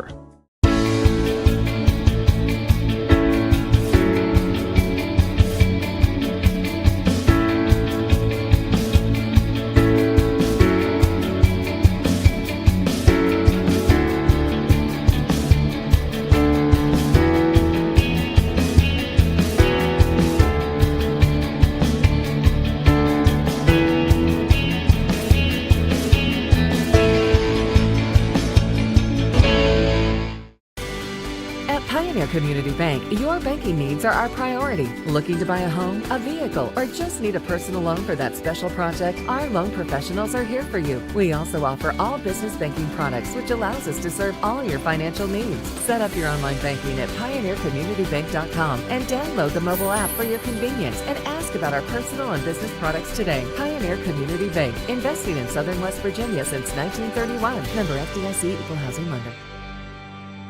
Beckley Auto Mall, West Virginia's largest GMC Buick dealer, is a proud sponsor of West Virginia High School athletics and our area student athletes. Beckley Auto Mall, with 3 locations for your convenience: 3934 Robert C. Byrd Drive in Beckley, 199 Rogers Street, Princeton, and 368 Seneca Trail in Fairleigh. Plus, you can shop 24/7 at BeckleyAutomall.com. Beckley Auto Mall and West Virginia student athletes, a winning combination. GMC, we are professional grade. Massey Power Sports is your one-stop off-road and tractor destination. We have an awesome selection of side-by-sides, ATVs, dirt bikes, tractors, and kid machines. Our machines come loaded with features the other brands don't have and will save you thousands of dollars versus the competition. Massey Power Sports offers the best prices, the best service, and the best warranties. Our locations in Beckley and Cross Lanes are here to serve you. Online at MasseyPowersports.com. Massey Power Sports. We power your work and your adventure. Auto Mall, West Virginia's largest GMC Buick dealer, is a proud sponsor of West Virginia High School athletics and our area student athletes. Beckley Auto Mall, with 3 locations for your convenience: 3934 Robert C. Byrd Drive in Beckley, 199 Rogers Street, Princeton, and 368 Seneca Trail in Fairleigh. Plus, you can shop 24/7 at BeckleyAutomall.com. Beckley Auto Mall and West Virginia student athletes, a winning combination. GMC, we are professional grade. Coach Bob Huggins here at your local Little General store. As I travel this great state, it's nice to know that almost anywhere I go, there's a local Little General nearby. So the next time you're on the road, look for the Little General sign and tell them Hugs sent you. And we welcome you back to Westside High School. I'm Maris Lowry with Eric Thomas. Andrew Boland is producing and directing. Chris Farish on stats.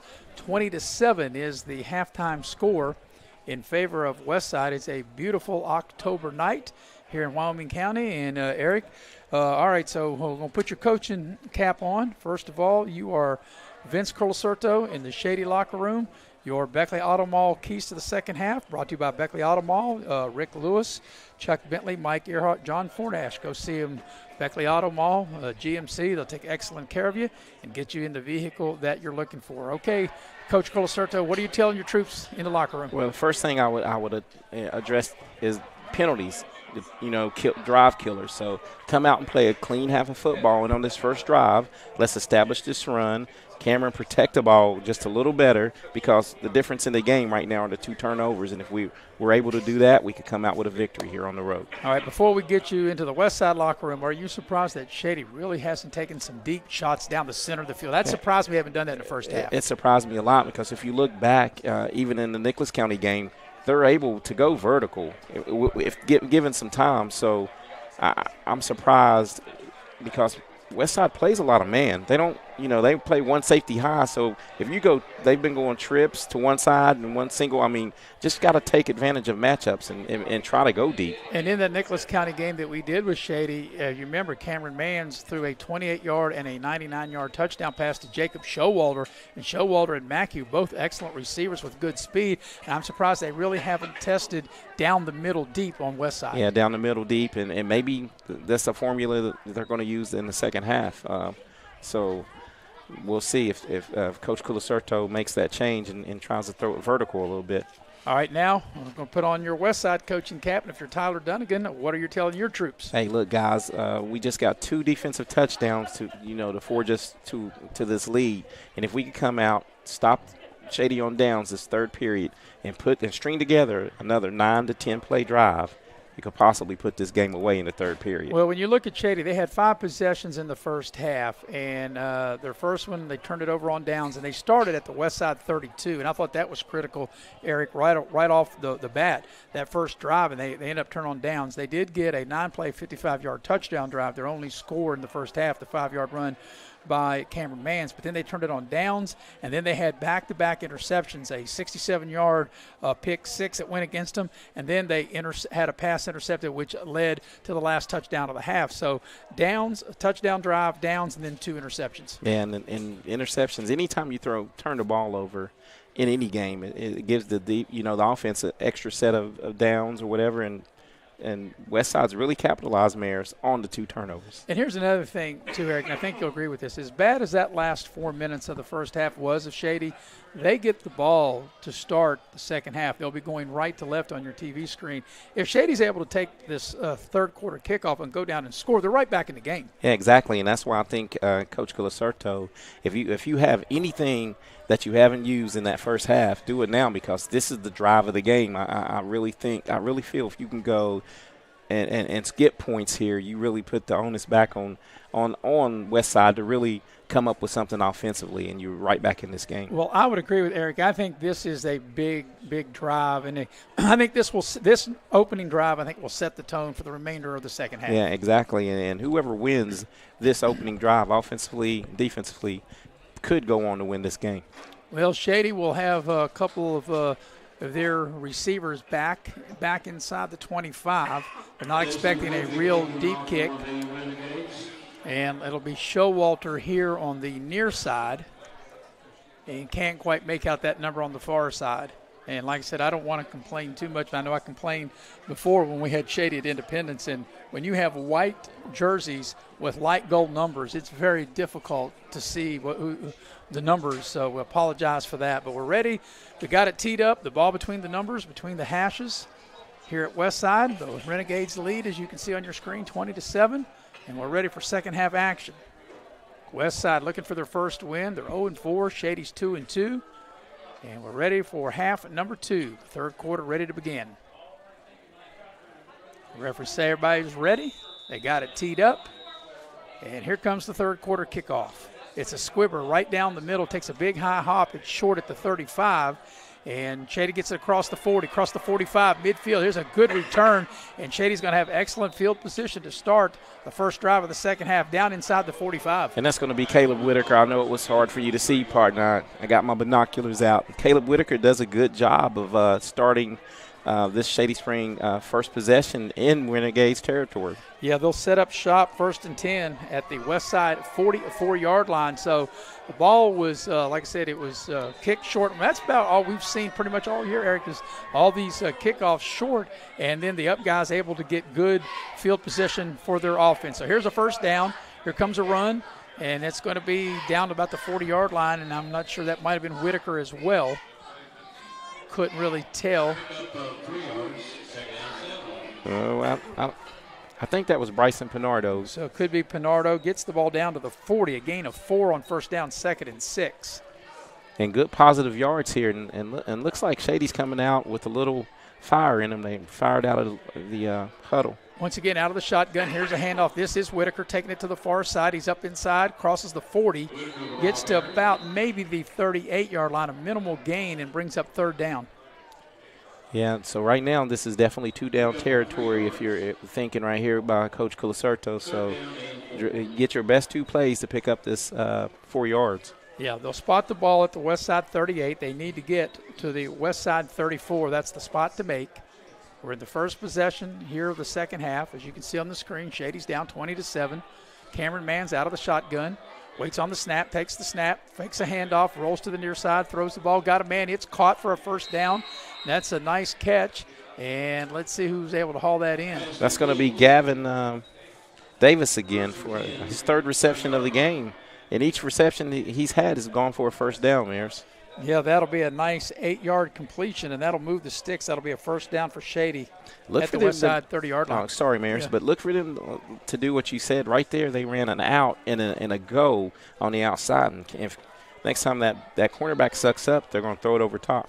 Out of the gun, Mans takes the snap. Here's an inside handoff. There's a nice run by Pinardo. Breaks a tackle. He's going to get close to 5 yards, maybe 5 yards here on the near side. And they'll get the ball down to the Westside 25-yard line. Yes, it looks like Shady's game plan is, to run it between the tackles and throw on outside the numbers.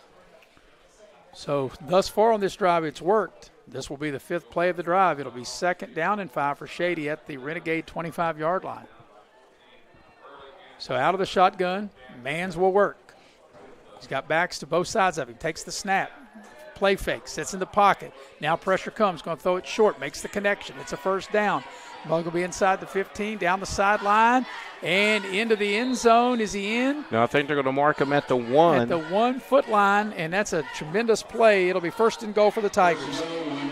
And just what the doctor ordered for the Shady Spring offense, a good drive here to start this second half. And if you can punch it in here, you close it to a 1-score game, and you have all the momentum as we have a player down right now. Yeah, an injured player across the way. I can't see who that is as we look on the screen, but I couldn't tell who the receiver was that caught that ball on the far side over there and picked up that 1st down. I don't know if we have a replay on that. We may not, but I couldn't tell really who that was. And once again, I apologize. The numbers are so hard to see, and when the injured guy's down, and we're watching it as you are at home, and all the Shady players are on one knee, especially from here in the press box. And we're not that far off, are we, Eric? But they've got those white uniforms in such light gold, and you think that blue numbers would have been more suitable, or at least outlined in blue and white, at least for old broadcasters like me to be able to see. So I apologize for that. It's a tough read. It's a tough read. So we've got an injury. While we've got an injury, we'll go ahead and take a break, and we'll come back as you are watching live streaming coverage of high school football here on Video Productions. Looking to sell your vehicle? Auto Buyers of West Virginia is your solution. We buy all cars, trucks, vans, and SUVs and have a simple and safe way to sell your vehicle. We'll give you a free appraisal on your vehicle and make you an offer to buy it on the spot. Whether you're still making payments or have a clear title, we'll turn your car into cash today at Auto Buyers of West Virginia. So come see us at Cranberry Creek Shopping Center off Eisenhower Drive in Beckley. Auto Buyers of West Virginia, the simple, safe, and secure way to sell your vehicle. At Pioneer Community Bank, your banking needs are our priority. Looking to buy a home, a vehicle, or just need a personal loan for that special project? Our loan professionals are here for you. We also offer all business banking. 1st and goal at the 1 as they got the injured player off the field. Shady has it. They'll still work out of the shotgun. Here's the shotgun snap. Mans will follow his blockers, and that will push the pile, and I think he's into the end zone. We're waiting for the signal. No signal yet. Well, the Shady players, of course, they don't count. They're giving a signal as a touchdown, and I think he was stopped short. And, Eric, you alluded to this earlier when Shady was stopped short back in the 1st quarter.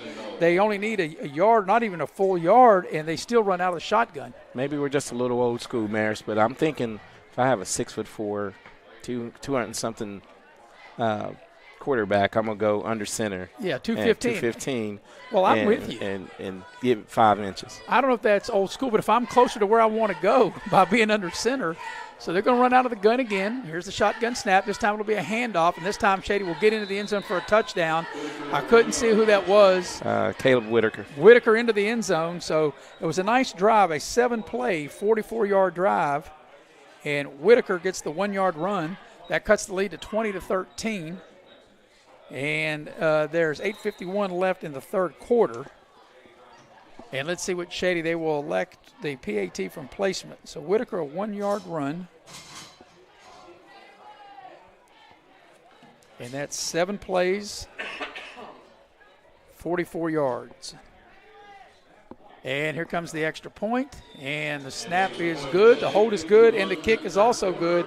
So Shady, as we talked about, Eric, part of our Beckley Auto Mall keys to the second half, was able to do what we talked about. They were able to get a short field. They start on the west side 44. 7 plays later, they're in the end zone, and they trim the lead to 20-14. And it was a good methodical drive. They mixed with, pass and the run, a good mixture of that, and they didn't have any negative plays, so to speak, to drive killers. So, and now the onus is, like we said, whoever wins this drive might be in the driver's seat in the second half, because now if you're Westside, you're going to have to come up with something offensively, because 2 out of your 3 scores came on the defensive side of the ball. So you're going to have to really figure out something. And let's see what Shady drew up to try to slow down Blake Good. Well, that's an excellent point because Westside, their first series was out on downs.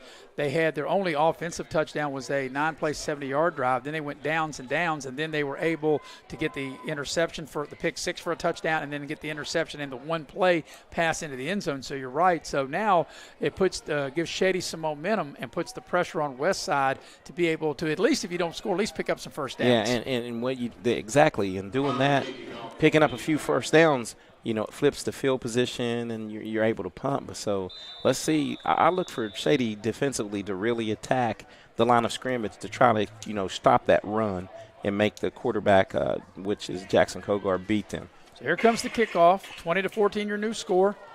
Ball put between the 40s, and now there's a penalty. It's going to probably be offsides on Shady because I think they kicked it before the official said it was okay to kick it, and you ought not to do that. Yeah, that's a penalty every time. Can't kick it until they blow the whistle. So Shady just a little anxious that they're just fired up. They have that little momentum in there, and then you go do something mental again. Yes, a mental mistake. You can't have mental breakdowns because that's why I say it's so important. Now this is going to make this way more returnable now, and great field position probably for the Renegades. If they can get a 10 to 15-yard return here, they're up near midfield. Yeah, it is so important to pay attention to detail. So here's Shady now as they back him up 5 yards to kick it off. And here comes the kick, and it's going to be a squibber, and it goes right through the legs of Blake Good. That was a huge mistake. He goes back, picks it up at his 5. He comes across the 10, across the 15, and gets out over the 20, and that could have been even more disastrous. But you're right, Eric. If he would have been able to field that cleanly, he might have been up across the 40, and the ball went right between his legs, and then he had to go back and retrieve it, but does make a nice return out of it. Yeah, he does get it back to the 20, but if you're Shady Spring defense, this is a long 80-yard. Yeah, you're going to make them try to drive the length of the field and maybe make a couple mistakes and get a turnover of your own. They'll put him down at the 22-yard line, so it'll be 1st and 10 there for Westside. I think, Eric, you had a score for us. Yeah, at the half, Independence Patriots rolling again. They're up 48-0 over the Summers County Bobcats. So 1st and 10 for Westside. This is their first possession of the second half. They have the ball on their own 22-yard line. Jackson Kogar is the quarterback. They run out of the gun. They'll hand the ball to Good. He's got a nice run. He comes to the near side across the 30, across the 40, got a first down and out of bounds right here in front of us, in front of the Westside bench. And once again, Good, that right there will probably put him over 100 yards. And once again, Shady Springs starting off like they ended the first half, getting gashed in the running game, and they're going to have to figure out something up front to slow that run down. That will give him 106 yards because, you had 86 at the break, and that's a 20-yard carry out to the 42. So the young man there, Blake Goods, had quite a night. He's got 106 yards rushing, and it's a 1st and 10 for Westside on their own 42-yard line. Here's the shotgun snap. They'll give it right back to him, and this time not much cooking there as Shady's all over him as they slam the door for no gain.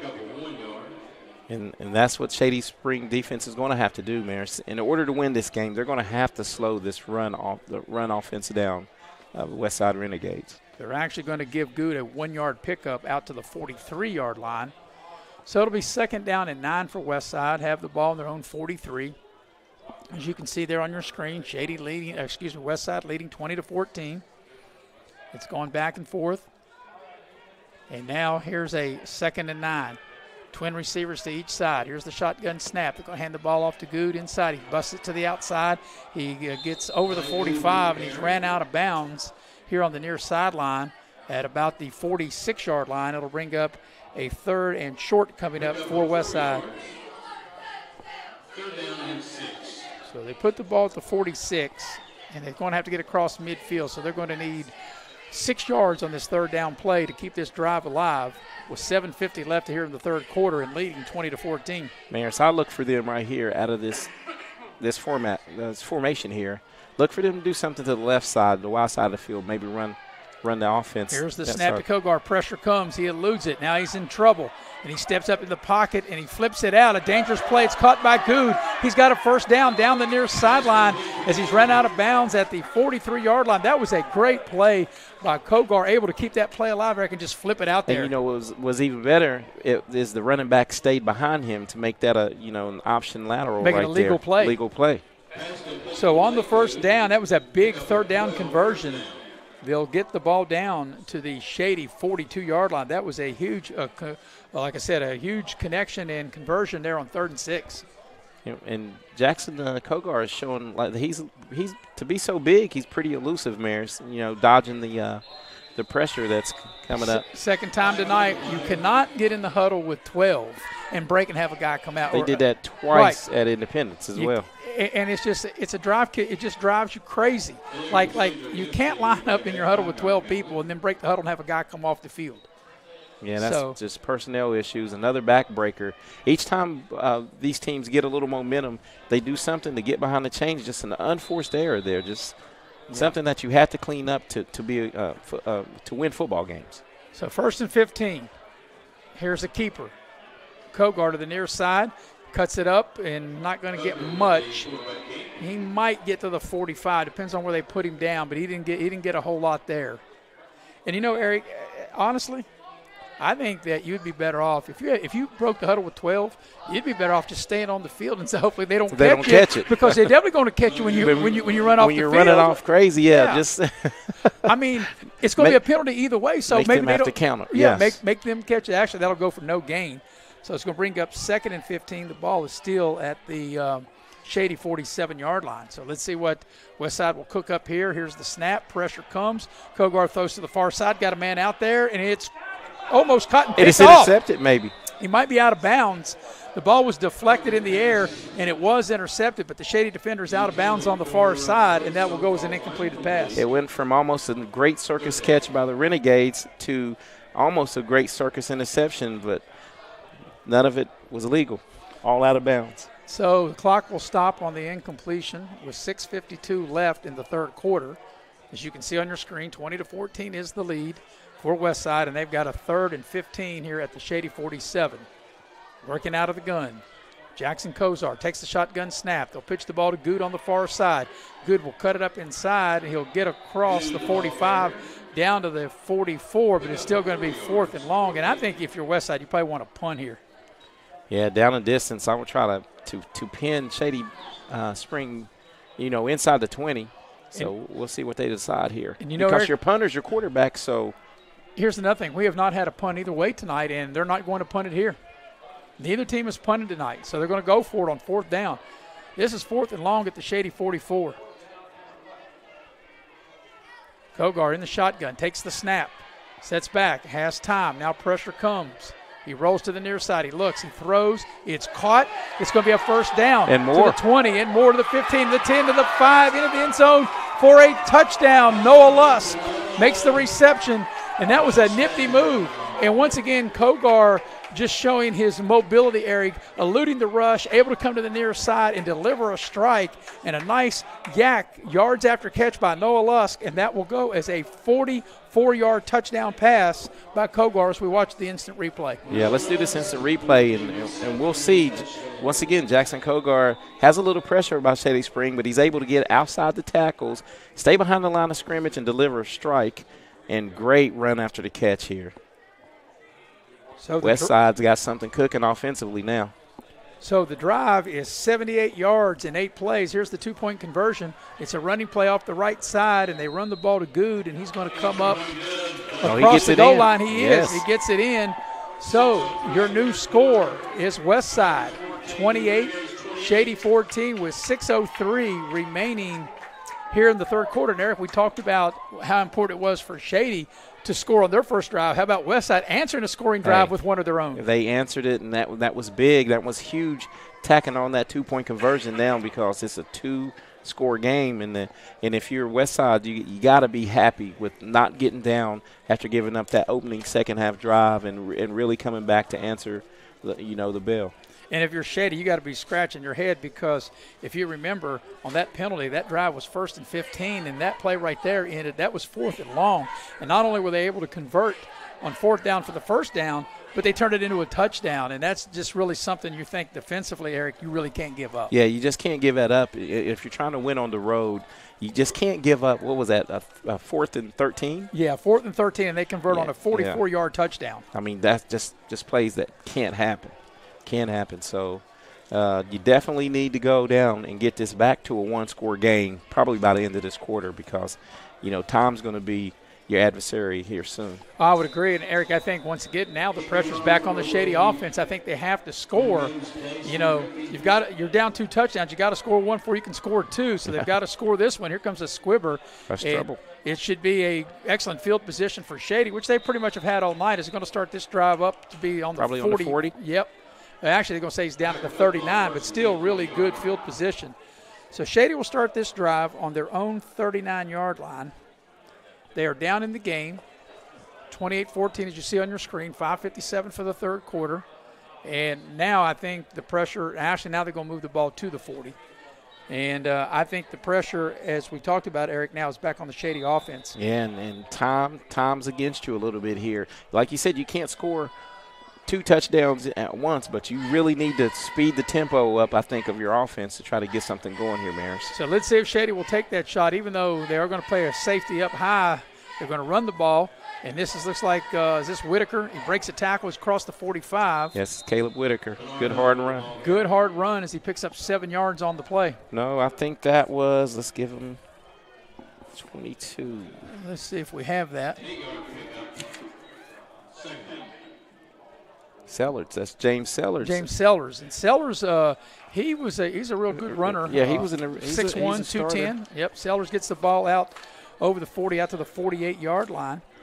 So Sellers picks up 8 on the play. Here's a pass, and it's short hopped. It'll be 3rd and 2 as the pass comes up short, trying to get the ball over there on the far side, trying to get the ball over there to Tyler Mackey, and the pass, like I said, hit the ground. See, right now I think Cameron Mans is doing a little too much thinking. The last 2 interceptions he's thrown has been on that out, so you still got to come up and have confidence and rip the ball, to the receiver. So he just needs to settle down and make plays. He's, very athletic, and I know he can do it, so he just needs to settle in.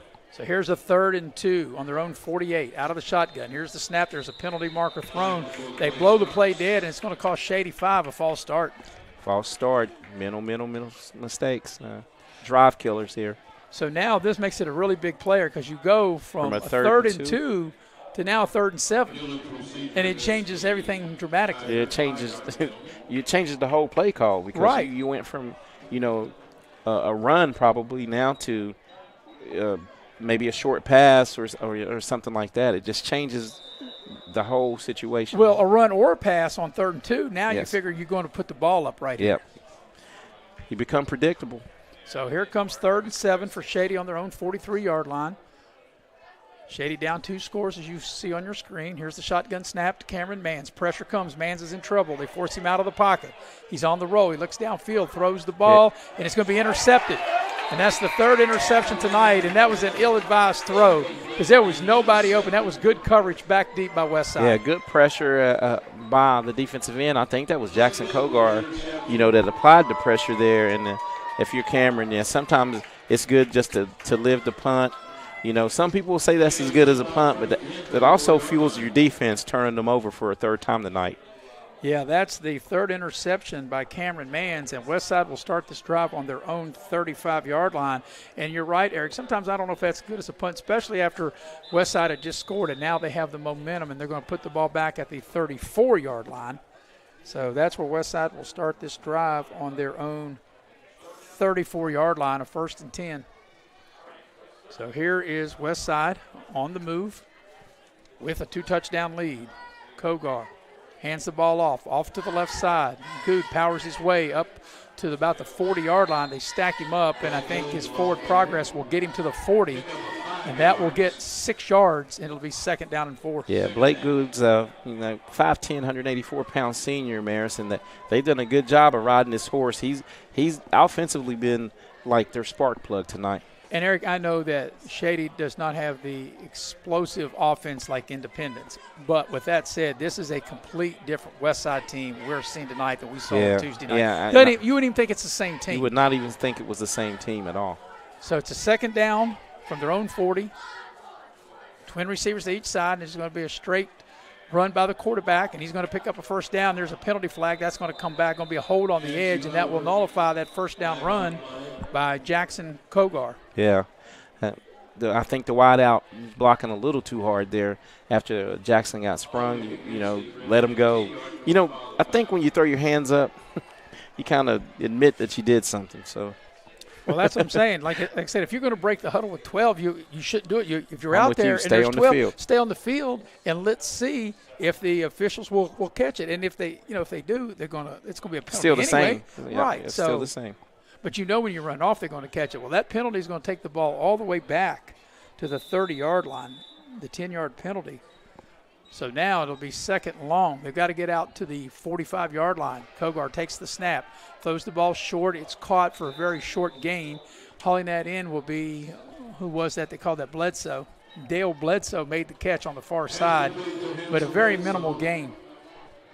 They'll put the ball from the 30 down at the 34-yard line. He got 4 on the play, and it brings up third and long. And then if you're Westside, you don't want to go out of bounds. The clock is your friend right now. So it was a short gain, and he went out of bounds. And, you figure if you don't make any yards, you figure for the first time you'd have to punt. And you had something going. Even if you didn't score, like you said, Eric, you could take time off the clock, but that penalty really hurt Westside. So let's see what they do on third and long. Well, here's a different matchup. They have the running back split out. Here's the snap. Under pressure's Kogar, and he's going to be sacked back at the 31-yard line. Good job by that Shady defense.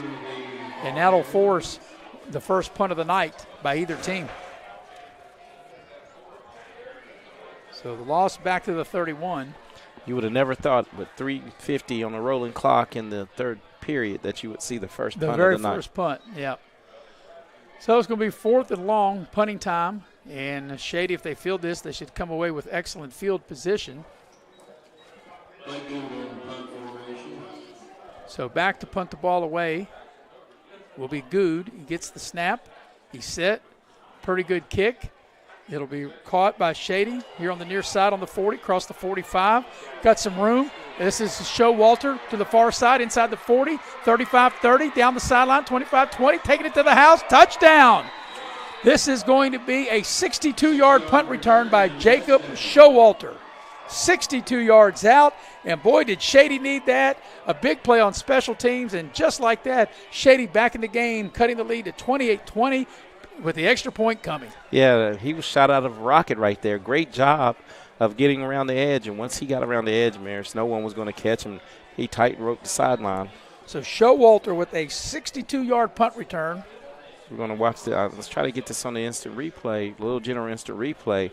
And when you make the first man miss as he does, anything can happen on the run, and he does a good job of getting around the edge, and then no one's catching. Speed kills, and that was and that's what you needed, something quick if you're Shady Springs. And there's a penalty on the two-point conversion. Once again, illegal substitution, too many men on the field, and let's see who that will go against. Illegal substitution on Westside, and I don't know why it is Westside. Why they keep trying to play with 12. If you go put 12 out there, let's see, see if you can get away with it. Out there, yeah. Just keep them out there. But as you mentioned, boy, that was lightning in a bottle, something that Shady needed, and also pick up their momentum. What a big play in this game! A beautiful 62-yard punt return by Jacob Showalter, the 5'7", 140-pound senior. And now this is a very important extra point. The snap is high. There's the kick, and it's blocked. And here's another thing, too. They should be able to pick it up and run it back the other way for two like they do in college and NFL. But once again, the snap being high is really took away from, the timing of that play. It does. And that's such a big play in this game. And that's a big play in this game. That's a big play in this game. He said and right here, if you're Shady, and that was after a penalty. So the special teams letting Shady down right now after making a big special teams play.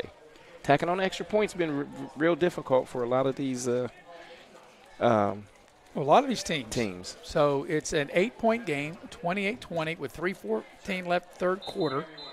So Westside now knows that at least that Shady would have to score twice, a touchdown, 2-point conversion, just to tie. So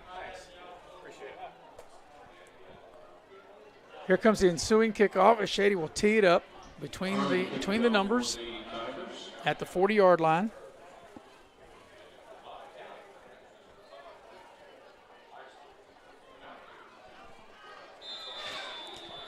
And going back deep for Westside will be Good on one side and Bledsoe on the other. And here comes the ensuing kickoff. And that's another thing, too. We've seen all these squibbing kickoffs cross the 40. Face mask, Major League face mask. And the referee behind it didn't see it, but the guy it was coming to definitely saw it, as that was Noah Lusk, and he about got his head yanked off on a face mask. And like I said, the trail referee, he didn't throw the flag, but the referee it was coming to, so they'll tack 15 yards on to the end of the play. And every referee in the stands saw it too. All the ones that, well, at least one of the ones that count saw it, and that's the main thing. Yep. So that was going to start this drive. Once they mark off the 15 yards, we'll be deep in Shady territory. It'll be down inside the 40-yard line, as the referee will mark it off. And so Westside will start this drive at the Shady 36-yard line. So they'll put it down at the 36. And Westside, that's where they will start this possession with 3:09 left third quarter and leading 28-20, as you can see on your screen. So here come the Renegades. Here's the snap. Here's the handoff. Comes near side to Good. Turns it up. Gets inside the 30. Gets near a first down. A good hard run by Blake Good. And that was a little trap action by Westside there. Instead of running left, they pulled the left guard Maris around the end to add a little weight to that run. And they're doing a good job between the tackles of running, at being the Westside Renegades, running straight at Shady Spring. That'll be an 8-yard carry for Good and make it 2nd and 2 as the clock continues to turn here in the third quarter, as you can see there on your screen. And Kogar out of the gun. He's got Good to his right. Fakes it to him, keeps it himself, comes near side, first down. He's inside the 25, inside the 20, got a block, inside the 15. They'll move the pile inside the 10, and it'll be 1st and goal for Westside. And that was a real nifty play. That was, and it caught the defense leaning towards Good, and he pulled it out of the belly, that beating Jackson. Jackson's doing a good job of running this offense in the second half, Jackson Kogar. He's taking what the defense is giving him, and he's a big load once he gets running downhill. Maris, he's tough to bring down. Yeah, he's 6'4", 240, talking about Jackson Kogar, the Westside quarterback. So with the run, it's a 1st and goal for the Renegades. He'll put the ball down at the 9-yard line. He'll have Good off to his left. Once again, Kogar will take it himself. He cuts it up off the left side and gets maybe to the 6-yard line. And that's where they'll put him down at. It'll be 2nd and goal. Yeah, another tough run by Kogar. So at the 6 is where they'll put the ball down. 28-20 Westside lead, trying to add to their lead. 2nd and goal. They'll run with twin receivers here to the near side. They'll run twin to the far side. Good will be the running back to the left of Kogar. Good will get it, go right up the middle, run over a defender and get into the end zone for a touchdown. Wow, that was a real power play right up the middle. And a tremendous run from 6 yards out by Good, and Westside has extended their lead. Maybe we can get this on the instant replay. Now, this is a powerful run by Good as he punches it in between the tackles here, and he finishes the run. That's what you call up the middle, bam. That is a great run. He's only gotten stronger literally as the game has gone on. Looks like he's cramping up a little bit. That's a 4-play, 36-yard drive as Good able to finish the drive with a 6-yard touchdown. And what was able for Westside to have that short field was on the short kickoff and then a face mask, and that's why they started so deep in Shady territory. But here's the thing I don't understand, Eric, and I've seen all these teams do it. Nobody kicks the ball deep. Everybody's kicking the ball to like the 25 or 30, and time you tackle them, everybody's starting these drives up across the 40. Yeah, it's a short field and for I just everyone. don't know why you don't have, and I'm sure with the kickers today and playing soccer and this and that, you could find a kicker who could kick the ball deep. I just don't understand it. Maybe they feel they can't cover it. But I think if you can find someone who can put it in the end zone or close to the end zone, you're winning the possession, the field position game all night long. Well, you think you would, but that's what I'm saying. Maybe coaches feel they don't have players that can cover it out in space, that other players got too many fast players. Hey, I don't know what it is. Just stay in your lane. You know what I mean? It is. It's pretty simple. Stay in your lane, cover the kick. So here comes the 2-point conversion. It's going to be a running play, and Shady's going to shut that down, and that's a big stop. So that makes it right at a 14-point lead, 34-20. And, Eric, right now, Westside has scored more points tonight than they did as many tonight as they did in the previous four games. They've equaled their total. Right. So they have to feel good about themselves, because now the offense is starting to get a rhythm, found an identity. They can run it, and when they've had to, they've come up with big pass plays. And here's another big key, and no question about this, Eric, that Shady 3 turnovers and has really done them in, and Westside able to respond on score off 2 of those 3 turnovers. Yes, yeah. 14 points off of turnovers is huge, the difference in this game. And here's another thing, too. Shady got the momentum. Look, they're getting back in it when they got that Showalter 62-yard punt return. And then a short kick. You have a face mask, another mistake. It sets Westside up with the short field, and they're able to get it in the end zone 4 plays later on a 36-yard drive and take this 14-point lead. So let's see the ball placement on this kick.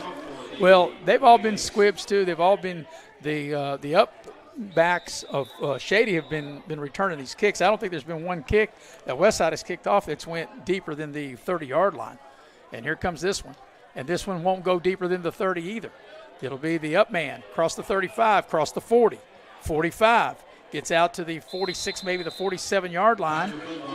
And that was Bryson Pinardo on that carry. Pinardo, so returning the kick for Shady's Pinardo. Once again, Shady will have great field position up over the 45. They'll put him down at the 47-yard line.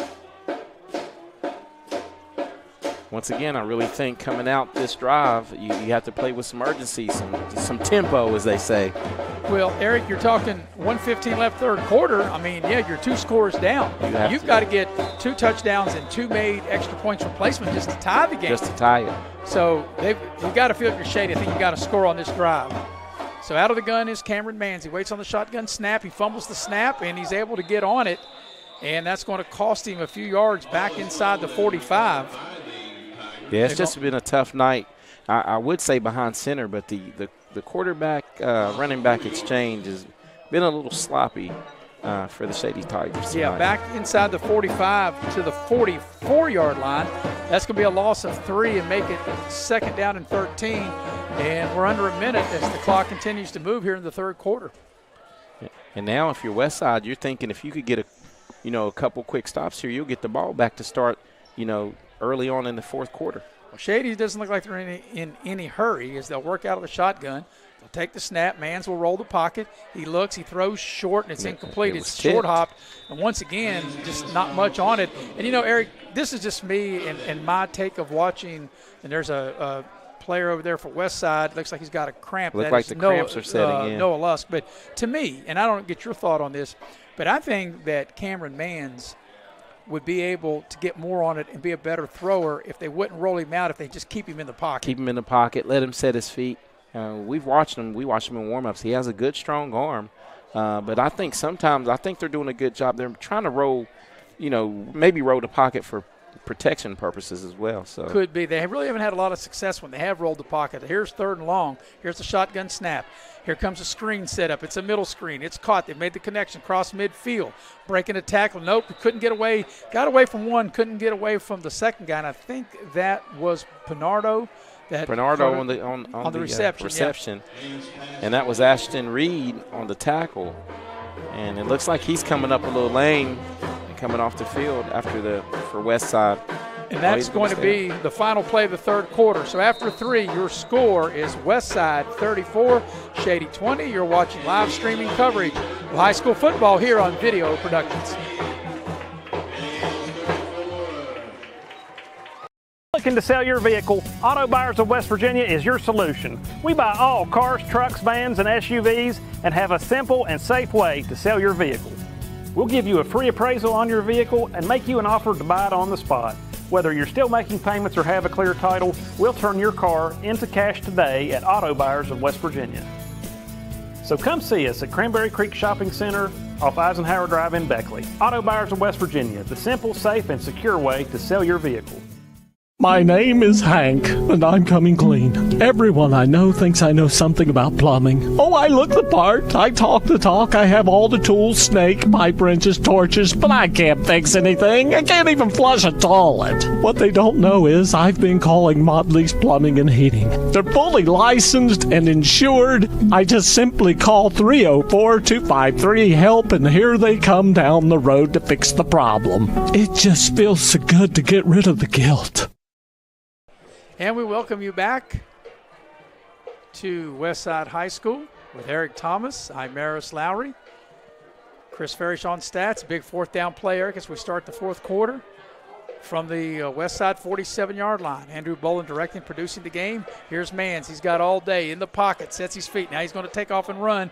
He's going to get stuck, and he's going to be way short of the first down, and that's a huge stop for Westside. Yeah, just nothing downfield for Mans. The receivers were covered. Westside did a good job of dropping more, defenders and just rushing with 4 and spine kind of on the quarterback and getting a stop there. Well, Eric, you got to think this is a critical part for the Shady defense because Westside already up 2 scores.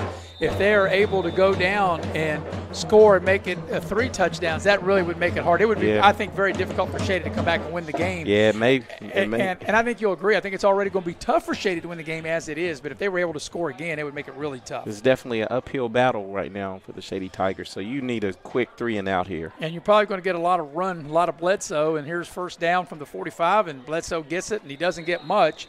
But what it does, Eric, and I think you would agree, even if you're Westside, even if you run 3 times and go 3 and out, you're at least take a couple minutes off the clock, and you're up 2 scores. I think you'd be fine with that. And the thing is, I was going to say bleed the play clock down, but we don't know what the play clock is, so you pretty much have to get up and snap the ball.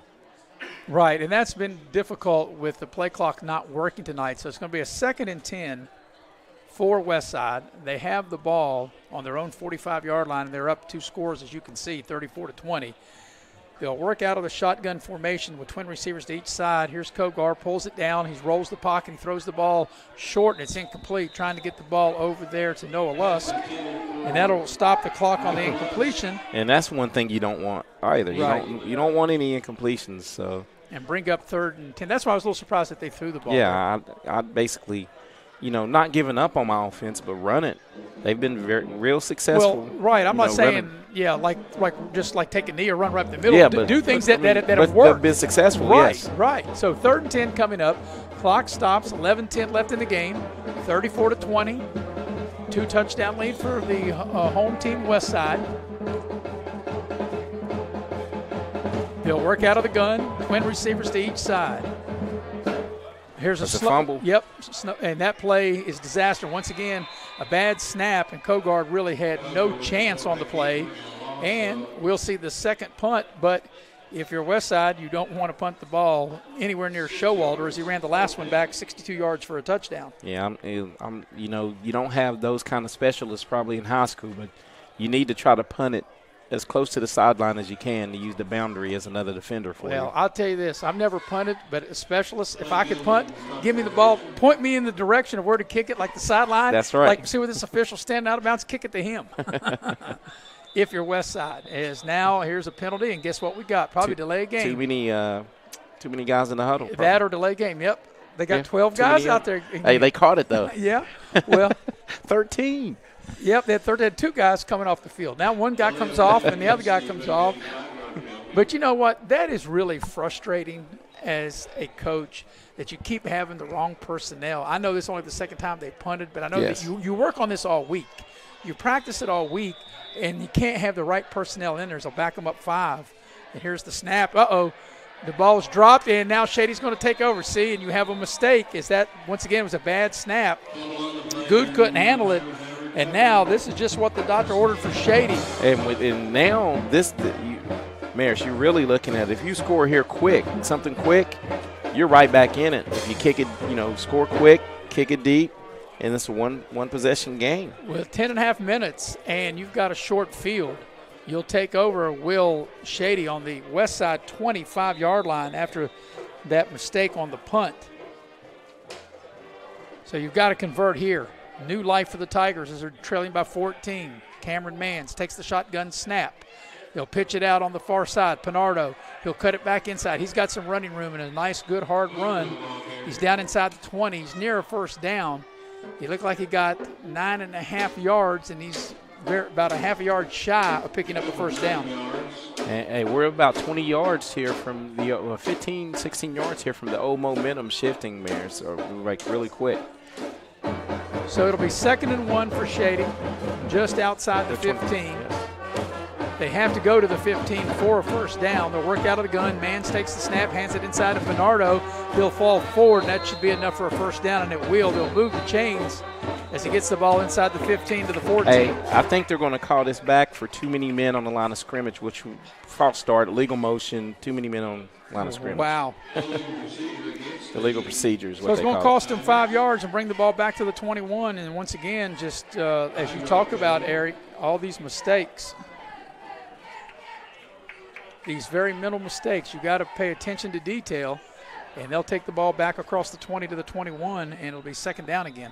And look, it goes from inches to 5 yards, and that's big, pivotal in this game. You can't keep continually stepping on your own toes. Out of the shotgun, here's the snap. Mans has a hard time with it, and he's going to get him for a loss. And once again, see, there you were. Looked like you had a first down, and now you're 3rd down, and you're going to be back across the 25.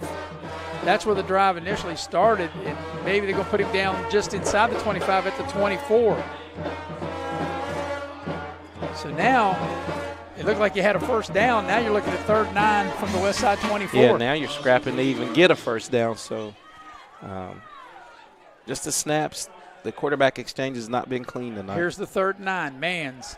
Screen. He's in deep trouble. He's back near his 40. He throws the ball with the left hand, and it's dropped. Little Patty Mahomes right there, switching hands and throwing it.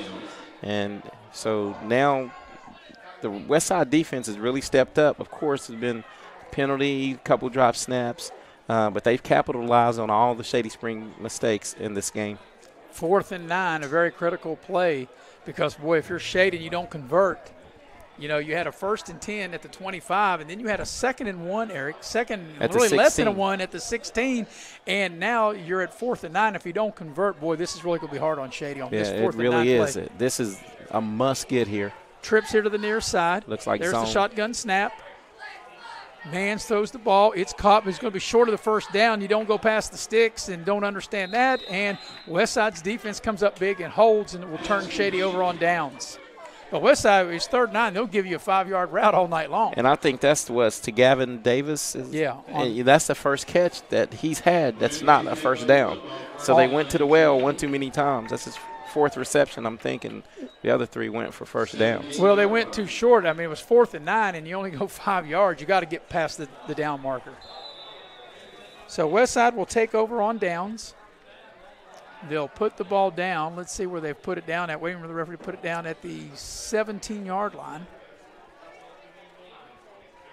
So from the 17, that's where Westside will start, and they'll hand the ball off to Good, and he'll get across the 20. And, Eric, this is what I thought we'd seen on the last possession. Now you're definitely going to run the ball here. Yeah, definitely. And you know what? It's not a bad idea. Good looks like Good, he's going to need an ice bath after this game, but he's done a good job, and I think he's cramping up a little bit. But, hey, come on, big fella. If you can give me 9 more minutes, of that juice that you have, we can walk out here with our first victory of the year. He picked up 5 on the play. It'll be 2nd down and 5 on their own 22-yard line. Clock continuing to move. As you can see it on your screen. Kogar out of the shotgun, long count. Here's the snap. He fakes it, keeps it himself. Gets out over the 25, and they push him back. Let's see where they're going to put him down at, maybe right at the 25. And if that's the case, it'll bring up 3rd and 2. So let's see. Yep, they're going to put him down at the 25-yard line and make it 3rd down and 2. I look for Westside to go to that same formation, and instead of pulling this time, look for Kogar to maybe give it to Good running on this left side, which is Shady's right side of the defense, because they've been able to get 5 to 6. They've been getting chunk plays on this side of the field. So 3rd and 2, here we go. Of course, Good, and he'll get the ball. He'll get the first down. He'll take it outside over the 30, 35, 40, and goes out of bounds. And even though he went out of bounds, that's okay once you get the first down because the clock's going to stop on the first down anyway. Yeah, but something on that left side that they've seen, or the right side of the Shady defense, and they've been able to capitalize and pick up big yards. That's a 17-yard gain out to the 42-yard line. And, coming into this year, Eric, Good had scored 16 touchdowns in his career. So, he's a good hard runner, and he definitely knows where the end zone is. Yeah, and once he turns that corner, he has a nose, for the end zone. He does a good job. So it'll be first down for Westside on their own 42-yard line. And here comes a running play. Once again, it'll be Good. Gets the ball to the 45. Or that was Kogar, beg your pardon. He took it himself. He'll pick up 3 and make it 2nd and 7. But the main thing, Eric, just burn that clock. Burning that clock, and they're staying now ahead of the chains. Manageable, getting it manageable. 2nd and 6. Now you can run. Quarterback run, running back run. Just keep it keep it in bounds and eat this clock up. Yeah, up by 2 scores, not in really any hurry. They do have twin receivers to the near side, out of the shotgun. Shady brings a blitz. They pick it up this west side. Kogar able to get to the edge. It's across the 45, across midfield, got a first down into Shady territory down near the 45, and that was a really good job of Westside able to pick up that blitz. And it was a really good job of Kogar trying to deliver the blow here on the run and stand in bounds. A little bit of football IQ out of the quarterback there. That'll be a nice gain. They'll put the ball down at the Shady 45. So that'll be 10 yards on the play, and that'll be another set of downs for Westside. We're under 7 minutes for the game. Twin receivers to each side, and Westside closing in what would be their first victory of the season. Out of the shotgun. Kogar works. Surveys the field. Takes the snap. It's a high snap. Hands the ball to Good. Good comes to the near side. He's yanked by his face mask. And all the yellow laundry comes out. That's an easy play to call, and that will tack on 15 more at the end of the run, and that'll be a first down. As he was getting his face mask, he's getting his head yanked I think twice. all the way around. Yeah, I think there were 2 flags because I think he got it pulled twice, Maris. And now just the mental mistakes are adding up, and it may lead to defeat for the Shady Spring Tigers. And you have to commend this Westside Renegades team, Maris. They come in, and like you stated, this is a totally different team than we watched on Tuesday night. And, after getting it handed to them on Tuesday, they were ready and up for the task tonight on Friday night. So with the penalty tacked on to the end of the run, the ball will go down to the 27-yard line. And, Eric, I got to believe as we're approaching 6.5 minutes left in the game, if Westside is able to score here, I think for all intents and purposes, that would put the game away. It definitely would put the game away and maybe send some people to the exits for an, early get on the road to get back home. Trips out to the far side. Kogar will keep it, come to the near side, and he'll fall forward and get 2 yards to the 25. But at this point, I think that's all you want to do is just run the ball and run that clock. So Kogar will pick up 2, 2nd and 8 at the Shady 25-yard line. But you look, Shady's had a lot of mental errors tonight, Eric. A couple of face masks. They've had some 5-yard penalties. They've had 3 turnovers. And they've all came, killed drives or aided drives, so it's been a tough night for the Shady Tigers. At the 25 west side, 2nd and 8. They'll work out of the gun once again. Twin receivers to each side. They're going to hand the ball to Good. He'll go up the middle. He'll try to move the pile. They might move it for a yard or so. But I think more importantly, it's the clock more than maybe the yardage at this point, Eric, as we're under 5.5 to go for the game. Yeah, if you look with the rolling clock at 5 minutes and 3rd and 8, this is definitely 2-down territory to pick up this first down and, keep the ball, playing keep away with the 2-score lead. Yeah, and even if you don't make a first down, you can run off a couple of minutes here on a minute and a half anyway on, in 2 plays. So from the 25, that was no gain on that last play. It'll be 3rd and 8, as Eric told you. Kogar checks it out and gets the handoff.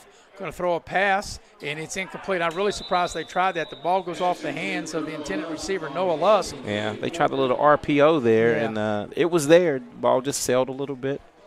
And stops the clock. with 4:53 left in the game. 4th down, no question they'll go for it. 4th and 8 on the Shady 25. So if Shady can hold them, Eric, they would have a little life back. I know you're checking some scores. Do you have some? Yeah, I'm trying to get something to come up. We had a final Oak Hill, Cabell Midland 56, Oak Hill Red Devils 21. Okay, maybe you can get some more scores after this play. It's 4th down. Here comes the snap. It's a pitch out to Good. He's trying to get to the far side. Shady's all over it, and they're going to throw him back for a big loss back to the 35-yard line. So something Shady really needed to come up big on that play, and they do. And Shady will take over on downs at their own 34-yard line. Yeah, the defense finally came up with a stop. And I'm looking here, and local scores, the Princeton Tigers have taken the lead 14-7 in the 3rd at Beckley. And like I said, it was Cabell Midland 56, Oak Hill 16. Big matchup, top 10 matchup in AAA. George Washington 7, South Charleston 7. So Westside is going to take a timeout with 4:41 left in the game. 34-20, and okay, Eric, if you are the offensive coordinator of Shady, you're down 2 scores, 4:41 left. What are you talking about here? We need a big strike. Scrap the run, right? Yeah, scrap the run. I'm going probably empty. If you keep someone in, personal protector, but you have to score in 2 or 3 plays here. And I think you would agree with me. I don't think they can afford to throw these 4- and 5-yard over the middle or out in the flat. I think they got to get chunks of yardage now. Yeah, I think they've got to get the ball down the field, something that Shady has not been able to do tonight. And they're more than capable of doing it with their wideouts. You have Jacob Sherwalter, Will Harmon, and Tyler Mackey. All 3 of those guys, they're fast. Get them out in space and try to see if they can to get something going here. So out of the timeout, maybe you got a couple scores you can squeeze in. A good one down here in Glen Daniel. We have the Wayne Pioneers at 22 and Liberty Raleigh 22 in the 4th quarter. So tied 22 apiece. As here's Shady 1st and 10 on their own 34. And Cameron Mans will work out of the shotgun. He takes the snap, back in the pocket. He has time, throws across the middle, and it's dropped. That would have been a nice gain, and the receiver unable to hang on to it. I think that was Jacob Sherwalter. Yep. And Showalter, I think he wanted to run before he caught it because he found a seam in the zone, and he would have had a big gainer, and he was not able to haul it in. And one thing he does really, once he does catches it, he does great with yards after the catch and just didn't pull that one in. Yeah, he's got great speed. We saw that on the 62-yard punt return for a touchdown. Here comes a screen, middle screen. It's caught. Sellers with it. He brings it to the near side. He's going to get out over the 40. He stays in bounds. The clock continues to run. That's a minimal gain. It's a gain of 6 and bring up 3rd down. Yeah, so right here, the Westside defender did a good job of corralling the running back and keeping him in bounds too. Yeah, they'll put him down at the 41. He got 7 on the play, so it'll be 3rd down and 3. And Shady's going to have to hurry up. We're approaching the 4-minute mark of the ball game, and then Shady down, as you can see on your screen, by 2 scores. Here's the shotgun snap. Cameron Mans looks. He's got time. Now he's going to roll it. He might be able to run and pick it up. He will run. He'll pick it up, and he'll get out of bounds just shy of midfield. But 2 good things there. 1, he got the 1st down, and 2, he got out of bounds. Yeah, that time was when he needed to get out of bounds, and he gives it Shady a little life. You know, they're kind of on life support right now, Mayor, so they need to get down and score something really quick. Yeah, they'll put the ball down at the 48-yard line, a new package of downs for Shady, but really the enemy of Shady is really the clock right now, as it stopped with 3:53 remaining in the game, as you can see on your screen, and Shady down 2 scores, 34-20. So here's a 1st down for the Tigers. Twin receivers each side. Mans takes the shotgun snap. He'll throw in the flat, and the ball is incomplete. And they just have not had a lot of success, Eric, I think, throwing the ball short in the flat here tonight. Yeah, it's been a tough go for Cameron Mans. On those underneath throws, you know, he's been great on the outs, on a couple of the outs, but a couple of the curl comebackers, he's left them a little short. So the clock will stop on the incompletion. It'll be 2nd and 10 from their own 48-yard line. And let's see if Shady's able maybe to hit a big strike down the field, because I think that's really what they need.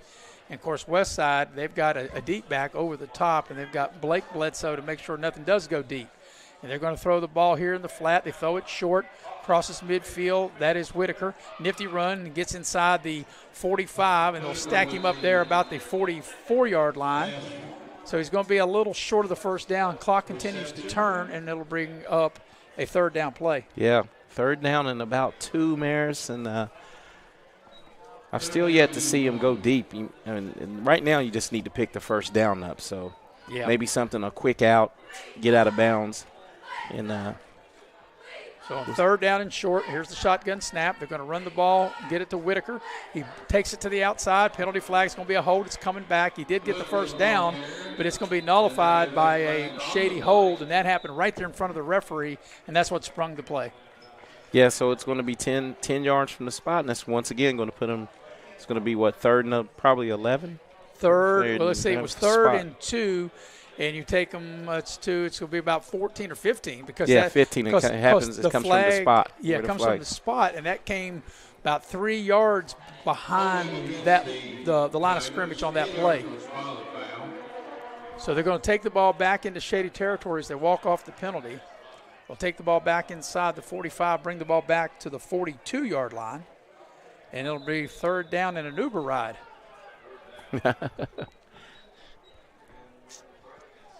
Here's the shotgun snap to Cameron Manns. Pressure comes. He starts to roll out. He's out of the pocket. He looks downfield. He lobs the ball down, and he throws it away, and it's incomplete. Brings up fourth down. And the pass is incomplete. Yeah, so right now you're looking at a kind of deflated football team of Shady Springs. So if you're Westside right here, just try to turn them over on downs, and then you probably can just kneel this victory out. Maybe run 2 plays. You're right, Eric. I mean, Shady might burn their timeouts. They're 2 scores down. They've got to pick up right at 17, 18 yards. And Westside will give them all the underneath stuff. You've got to, it'd be hard to maybe make a catch and then run for the first down. We'll see what they do. Out of the gun. Manns takes the snap. He looks. He throws short, and he throws it into the ground, incomplete. And once again on downs, Westside will take over. So if you're Westside, you're huddling up. You just need to pick up 1 first down here because they're going to burn their timeouts. Shady Spring going to use their timeouts. Just pick up 1 first down, and you're going to pick up your first victory of the season. When you look at Shady, Eric, the last 4 possessions were 3 downs and an interception. They had interception and then downs, as Westside will take over at the Shady 42-yard line. And you figure a lot of Kogar, a lot of Bledsoe, you would think here on this series, just trying to run out the clock. Yeah, this is a. So here's the snap, and Kogar, so I thought would just take it. He goes inside the 40, he falls forward, gets the ball to the 38-yard line. And Shady does not call a timeout as the clock continues to turn. Yeah. So it looks like Shady might not try to prolong this, and Westside may pick up their first victory here. If you're Shady, you really did. You had all kinds of chances, and just the middle mistakes really, really cost you here tonight. Yeah, Shady's going to fall to 1 game under 500 and go to 2 and 3. Westside going to get their first win. Here's Kogar taking the snap. He'll just fall forward and have the clock continue to run. And now you've got players. You don't want this at the end of the play. One player hitting another player and another guy walking into a huddle. And, you don't want somebody here in the last 2 minutes of a game getting thrown out of the game, something like that. Live to play the next game. Now you have an injury. Just don't get chippy, guys. Keep it clean. It's been a well-played game. You fought it out between the lines. No need for this extracurricular stuff. I mean, it's a bad look for any program. Right. And here's the thing, Eric, and, you'd agree. You've played. I've played. I mean, it is an emotional game, and you do get frustrated. But at the same time, you got to have your emotions in check. Hey, I don't play now, and I still get frustrated. Well, I know. But you have to. But you don't want to do that. Yeah, and the thing is, you said it best. It's not going to hurt. You have 1:56 to go in this game, Maris. Why do you want to do something that's going to keep you out of the next game? Right. You're not doing anything. You're being selfish, actually. You're hurting your team, your teammates. So yeah. So there's an injured player making his way off the field for Westside.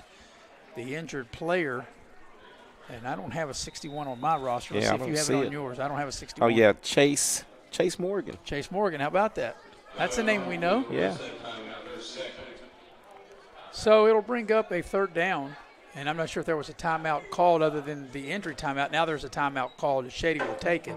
So with 1:56 left in the game, it's a 34-20 lead And, Eric, let me ask you this. Do you think if this score holds up, and it looks like it's going to, unless Westside breaks through and scores another touchdown, but it looks like Westside's going to win the game, do you think when people see this score later tonight or tomorrow, they'll be really surprised about this? I think so. I think they'll really be surprised that Westside was able to put it together. You got a team, as you stated, hadn't scored 34 points total with four games coming into the game. And for them, I'm very impressed. My hat's off to Coach Tyler Dunnigan. And we talked him up Tuesday because he brought 18 people up there, but they still coached and played hard. And this is a great victory for a program that's really not worried about their record. They're out there fighting and playing for one another. So right, just trying to get better. Like I said, if you saw Westside on Tuesday, and I don't care who they played, if you saw them on Tuesday and then you see them here tonight, it looks like two different teams. And like I said, playing at home helped, and definitely being at full strength tonight definitely helped. As Kogard now will get under center for the first time, and he'll turn around and he'll hand it off. It'll be Good here to the near side, inside the 35, and he just slides down shy of the 30 once he got the first down. And that's all Westside is looking to do, Eric, is just run out the clock. Yeah, right now it's the best formation that any coach likes to draw up is probably the victory formation. Get together and just and nail it out. Shady's going to call a timeout, and they're just really going to prolong it because they've only got one more timeout left. And, really, if you're Westside, all you got to do is take a couple of knees, and the ball game is over. Yeah, a couple of knees and relish, celebrate this victory. And we spoke to a gentleman, Eddie St. Clair here, Maris, that does the game. He's their stats guy. And he said next week is a homecoming, so they'll have a little momentum going into a homecoming game, feeling good about themselves. Well, it's been a 1-2 punch. Jackson Kogar, the 6'4", 240-pound junior quarterback, and Blake Good, the 5'8", 184-pound senior running back, it really did work on Shady. They were the 1-2 punch, but you got to give credit to the offensive line is they were able to win the war up front. And, we saw that, as you mentioned, Eric, when we did the Nicholas County game, how Nicholas County was able to really have success running the ball between the tackles. That was the case again here tonight with Westside. And coming into the year, you think this was a strength for the Shady Spring Tigers offense. They had 3 seniors and 2 juniors, a lot of guys with a lot of games under their belts. Blocking up front. And Kogar will just take the snap, run a quarterback sneak, get the ball inside the 30, just trying to run the clock out. So it'll be a second down play coming up for Westside. They take the ball down to the 25 and got 5 on the play. And really just got to take a knee here. Really just take 2 knees, and that should be the ball game. And Westside's going to get their first win. But like I said, very impressed as Westside had only scored 34 points in their first 4 games, averaging only 9 points a game and giving up 49. And tonight they're able to put 34 on the board, and they're going to get their first win. Kogar up under center will just run around and lose a few yards. That will come off his run total, but I don't think he's really worried about that, Eric. I don't think he's worried about his final stats. He wants what's on the board. It's going to be a final of 34-20 here, and a victory for the Westside Renegades. And they might have to run maybe one more play or maybe not, because without knowing the play clock, because it hasn't worked all night. But this will definitely be the last play of the game, and Westside will get their first win. So Westside will beat Shady 34-20, and Westside will go to 1-4. Shady will fall to 2-3. And look at this. They're getting ready to bring the bucket and pour on the coach's head as here it comes. I don't know if it's Gatorade water, but their coach is going to get a bath. And he did. And, boy, I think that's cold water. And that is the final play of the ball game. So your final score is Westside 34, Shady 20. We'll come back and wrap it up as you are watching live streaming coverage of high school football on Video Productions. You have a goal. You know what you want. Start with us. New River Community and Technical College, your community college. Take classes online or in a classroom in Beaver, Lewisburg, Summersville, or Princeton, or step outside the classroom in one of our technical or health programs. Find flexible and affordable options to help you reach your goal. It's closer than you think when you start with us. New River Community and Technical College. Apply today.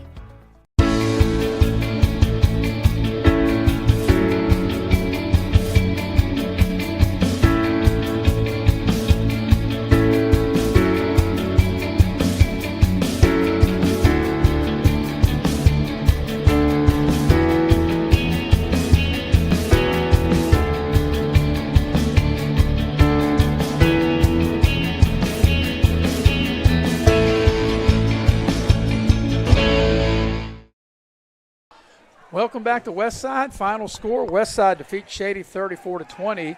As Westside gets their first win, Westside will go to 1-4. Shady will fall to 2-3. For Westside, they really made some big plays. They started off with Westside a 9-play, 70-yard drive, getting a touchdown pass. But the big play was a big 67-yard interception return by Kogar. And then Kogar, I think what really changed the dynamics of the game, Eric, was the interception, and it allowed Westside to score right before halftime and go up 20-7.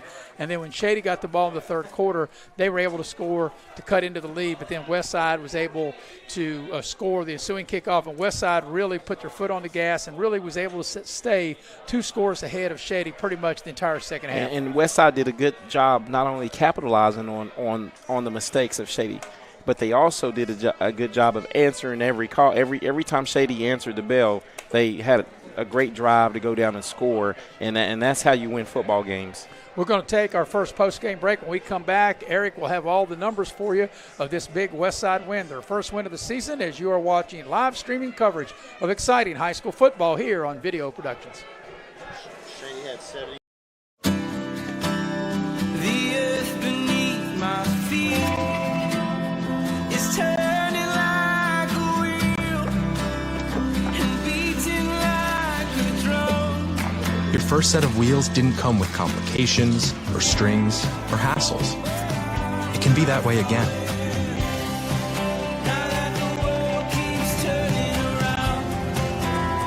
Tire Pros. Hassle-free, guaranteed. As a former college football player, I realized that sports-related injuries can happen real fast. Hello, I'm Dr. Gross. If your child or grandchild is dealing with sports-related injuries, or maybe you're dealing with something that just won't go away, call me today and I can help you get back on the playing field. To better serve you, see us at one of our 3 locations in Beckley, Whipple, and Sophia at the numbers listed below. So take care of yourself. You deserve it. Coach Bob Huggins here at your local Little General store. As I travel this great state, it's nice to know that almost anywhere I go, there's a local Little General nearby. So the next time you're on the road, look for the Little General sign and tell them Hugs sent you. If you're looking to sell your vehicle, Auto Buyers of West Virginia is your solution. We buy all cars, trucks, vans, and SUVs and have a simple and safe way to sell your vehicle. We'll give you a free appraisal on your vehicle and make you an offer to buy it on the spot. Whether you're still making payments or have a clear title, we'll turn your car into cash today at Auto Buyers of West Virginia. So come see us at Cranberry Creek Shopping Center off Eisenhower Drive in Beckley. Auto Buyers of West Virginia, the simple, safe, and secure way to sell your vehicle. And welcome back to Westside High School. Final score, Westside has defeated Shady by the score of 34-20. Westside gets its first win of the season. They are 1-4. Shady falls to 2-3. Our post-game numbers brought to you by Giovanni's Pizza, Mamma Mia, with 2 excellent places to serve you. If you're headed to a Liberty game, stop and check them out. Giovanni's down Glen Daniel, or if you're headed toward Independence Way, or just happen to be out that way on the 4-lane there in Sophia at Leicester Square, Giovanni's Pizza, delicious food. Well, Eric, you have all the team and individual totals of the ball game. Okay, yes, for the Shady Spring Tigers, they came in the night 2-2. End up losing. They finished with 234 yards of total offense, 160 through the air, 74 on the ground. They were led once again by Caleb Whitaker on the ground. He had 9 totes for 57 yards. Cameron Mans was 18 for 31 for 160 yards and 3 INTs, 2 of them leading the scores, which was a kind of a big difference in this game. And they were led in receiving by Whitaker as well. He had 4 receptions for 59 yards to lead the Shady Tigers. The Westside Renegades end up, Maris, with 336 yards, 123 through the air, and 213 on the ground. And once again, Shady has to figure out a way to stop the ground game moving forward. And the big guy of the night was the Good for Westside. He touched the ball 31 times for 144 yards. He also had 4 receptions for 54 yards.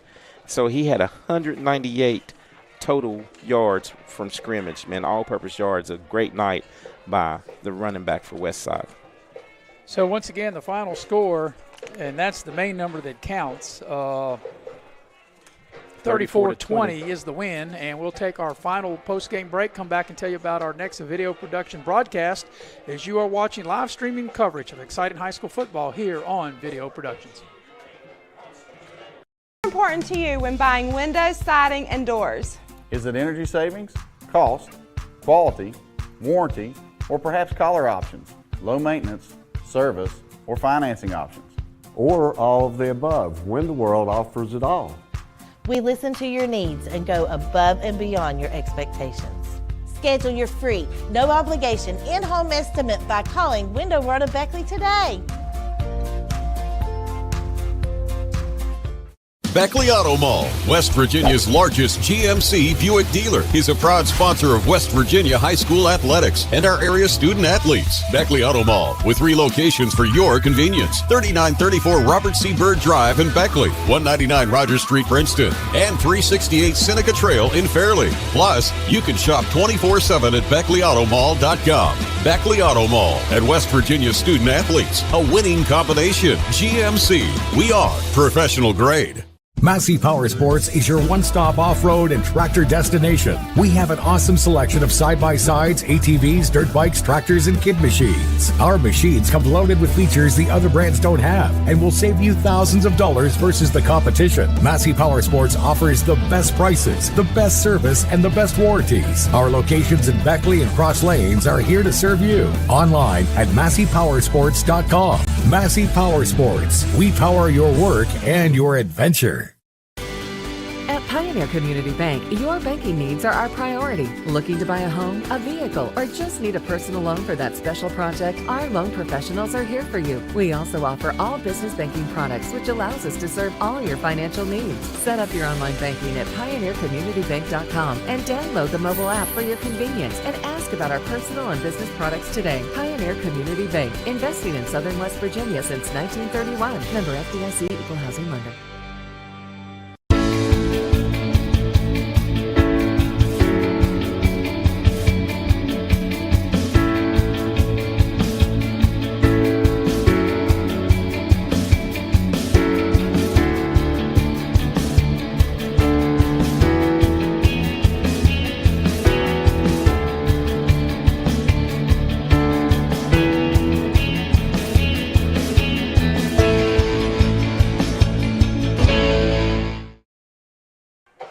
Welcome back to Westside High School with Eric Thomas. I'm Maris Lowry. Andrew Bowling was directing and producing tonight's game. Chris Farish on stats. And Eric, we see Westside getting their first win. They put up 34 points tonight. They had only scored 34 combined points in their 4 previous games, but they get the win. They beat Shady 34-20. Westside is now 1-4. Shady is 2-3. Next Friday night, we'll see the Shady Spring Tigers again, and they'll be against the other Wyoming County team, which will be Wyoming East, the game at New Richmond. And as far as we know, that is a 7 o'clock kickoff to air at 6:45. So between now and next Friday, Shady's going to have to get a few things worked out, like being able to slow down the run, especially between the tackles. Yeah, that's key. A lot of teams are going to watch. Once you have footage or film out there, you know, watching our games on Video Productions, if I'm the next opponent, I'm going to line up and run right at Shady until they figure out something, add an extra man in the box or something. But they have to shore up that run defense. So once again, the final score, Westside beat Shady 34-20 for Andrew Boland, who did an outstanding job tonight, as he always does, in producing and directing. For our stat man, Chris Farish, and for Eric Thomas, I'm Maris Lowry.